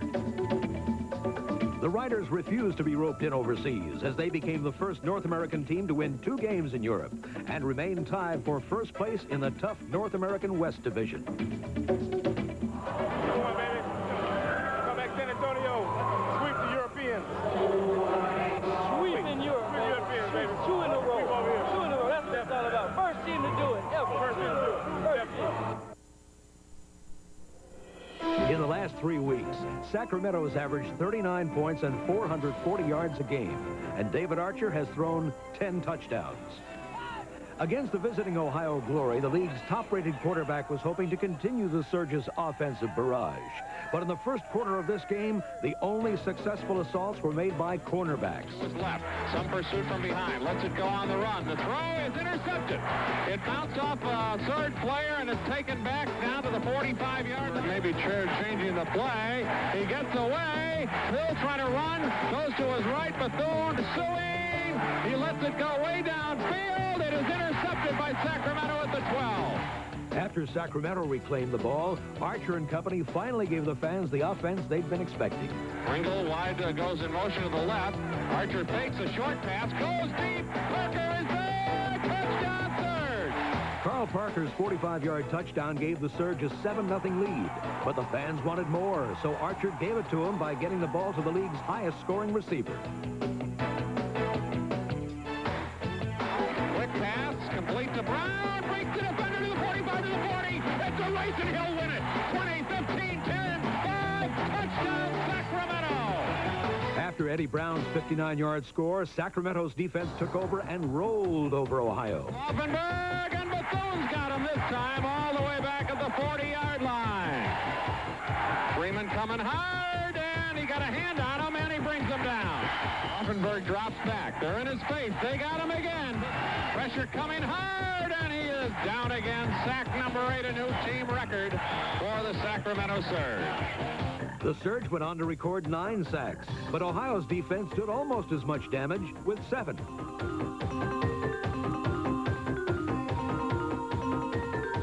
Sacramento's offense, however, managed to come up with a way to circumvent the Glory's defensive destruction. Alamo right, delay. Or would you rather have him on a runaway and Paul on a hit?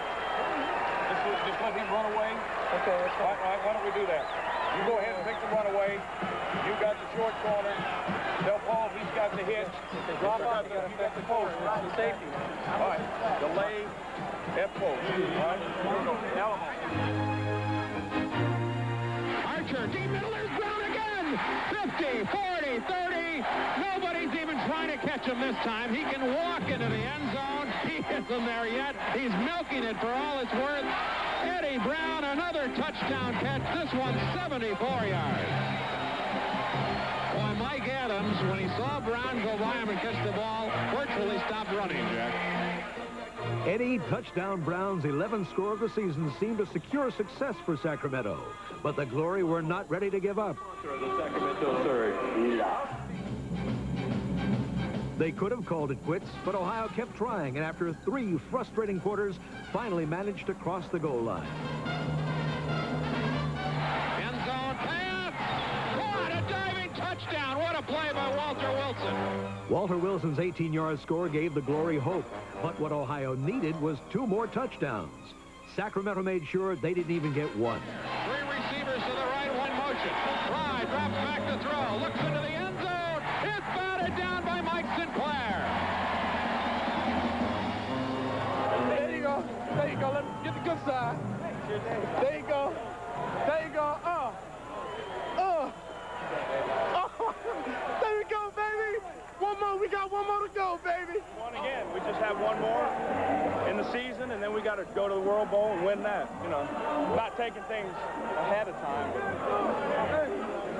Well, offensively, you know, we made the plays when we had to. You know, we rose up and made a few plays, but we're going to have to mend a few fences this weekend, and I think the guys have been looking forward to an opportunity to play San Antonio for about a month now, so we'll gear up and get ready for Saturday.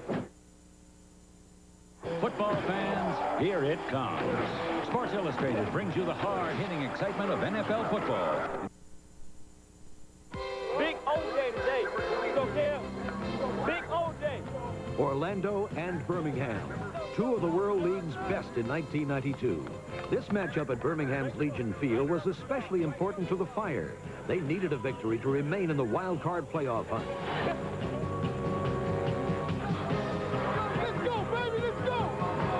It would be a fast and furious contest, full of fire and thunder, and some pretty good pops that punctuated the proceedings.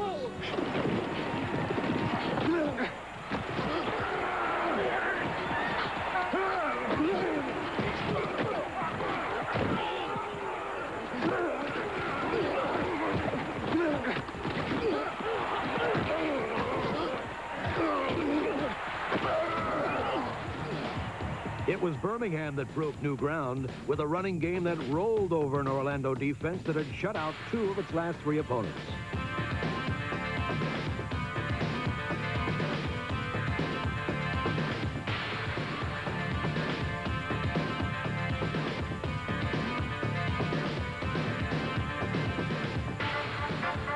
Led by Jim Bell and Elroy Harris, the Fire controlled the ball for over 40 minutes. Amazingly, the Thunder would not run an offensive play from scrimmage in the entire third quarter. Seth tries Harris again, up the middle, pulling his way in for the touchdown, Elroy Harris. Way to fire Birmingham, Elroy Harris with the patented backflip. Dean Witowski just got motored over at the 2-yard line. Great job, But first things first, the second quarter was turnover time. An excess of errors, a multitude of mistakes. Going down to the 30 and fumbling the football. The ball's loose. Let's see who's coming up with it. The Fire says they have the football. The men in black and white say the Fire has the football. It's a low snap. It's a ground ball snap, and Criswell's going down. The ball is loose at the 35. Now it's rolling down to the 25. Tracy Sanders has picked it up. Tracy Sanders is going in for the... While this play was not ruled a touchdown, it set up Bell's short-scoring leap, giving the Fire a 14-3 lead. Seth, the quarterback. He's going to hand off to Jimmy Bell, who leaps up over the right side and in for the touchdown. What happened next? You guessed it, another Orlando fumble. From there, it didn't take Harris long to get in position for his second backflip of the game, as Birmingham was stealing the Thunder 21-3. Second and 6 from the 7. Inside handoff, Elroy Harris. Great blocking into the end zone. Goes Elroy Harris. Flipper does his backflip in the end zone. Harris will go 7 yards for the touchdown. That's 2 7-yard touchdowns. Okay, let's go right on 15. Late in the first half, Orlando finally called the right plays. The result was a Darryl Clack touchdown with less than a minute remaining until intermission. Remember back a few moments, I said Orlando did not run an offensive play in quarter number 3, but the Thunder still struck with the sound and fury that was, well, kind of confusing. Let's do it. Middle. Let's go. Uh-oh, he bobbles the snap, but he gets it away. It's going to bounce inside the 5. They'll try and bat it out, but they don't. It goes into the end zone. It will be a touchback. Maggio's kick goes into the end zone. Orlando will have the ball first and 10 in their own 20.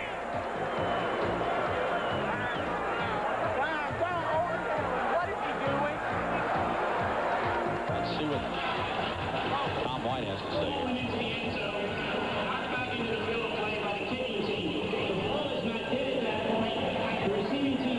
Okay, we get it. Orlando touchdown. Suddenly, a Birmingham blowout had become 21-17. Out to their own 37. Mitchell wants to throw again. He is picked off by Pelham McDaniels. He's at the 20. Pelham spins inside the 10. Pelham McDaniels Pelham McDaniel's interception did not ice the game for the Fire. Orlando quarterback Scott Mitchell hit Grantis Bell with 2 minutes left in regulation to bring the Thunder within one, 24-23. The extra point would tie the game, but no, Orlando would go for the victory with a 2-point conversion. Bell is in motion. Mitchell out of the shotgun, back to pass. He's got pressure. Loading in, zone incomplete. No 2-point conversion. All you do then is recover the onside kick. And it's a high kick. It's a good onside kick. It's being batted around. Who's got it? Looks like Orlando's got it. Orlando recovers at their own 48-yard line. For Galen Hall's Thunder, looking to win their league best 8th game of the season, it will come down to the final minute.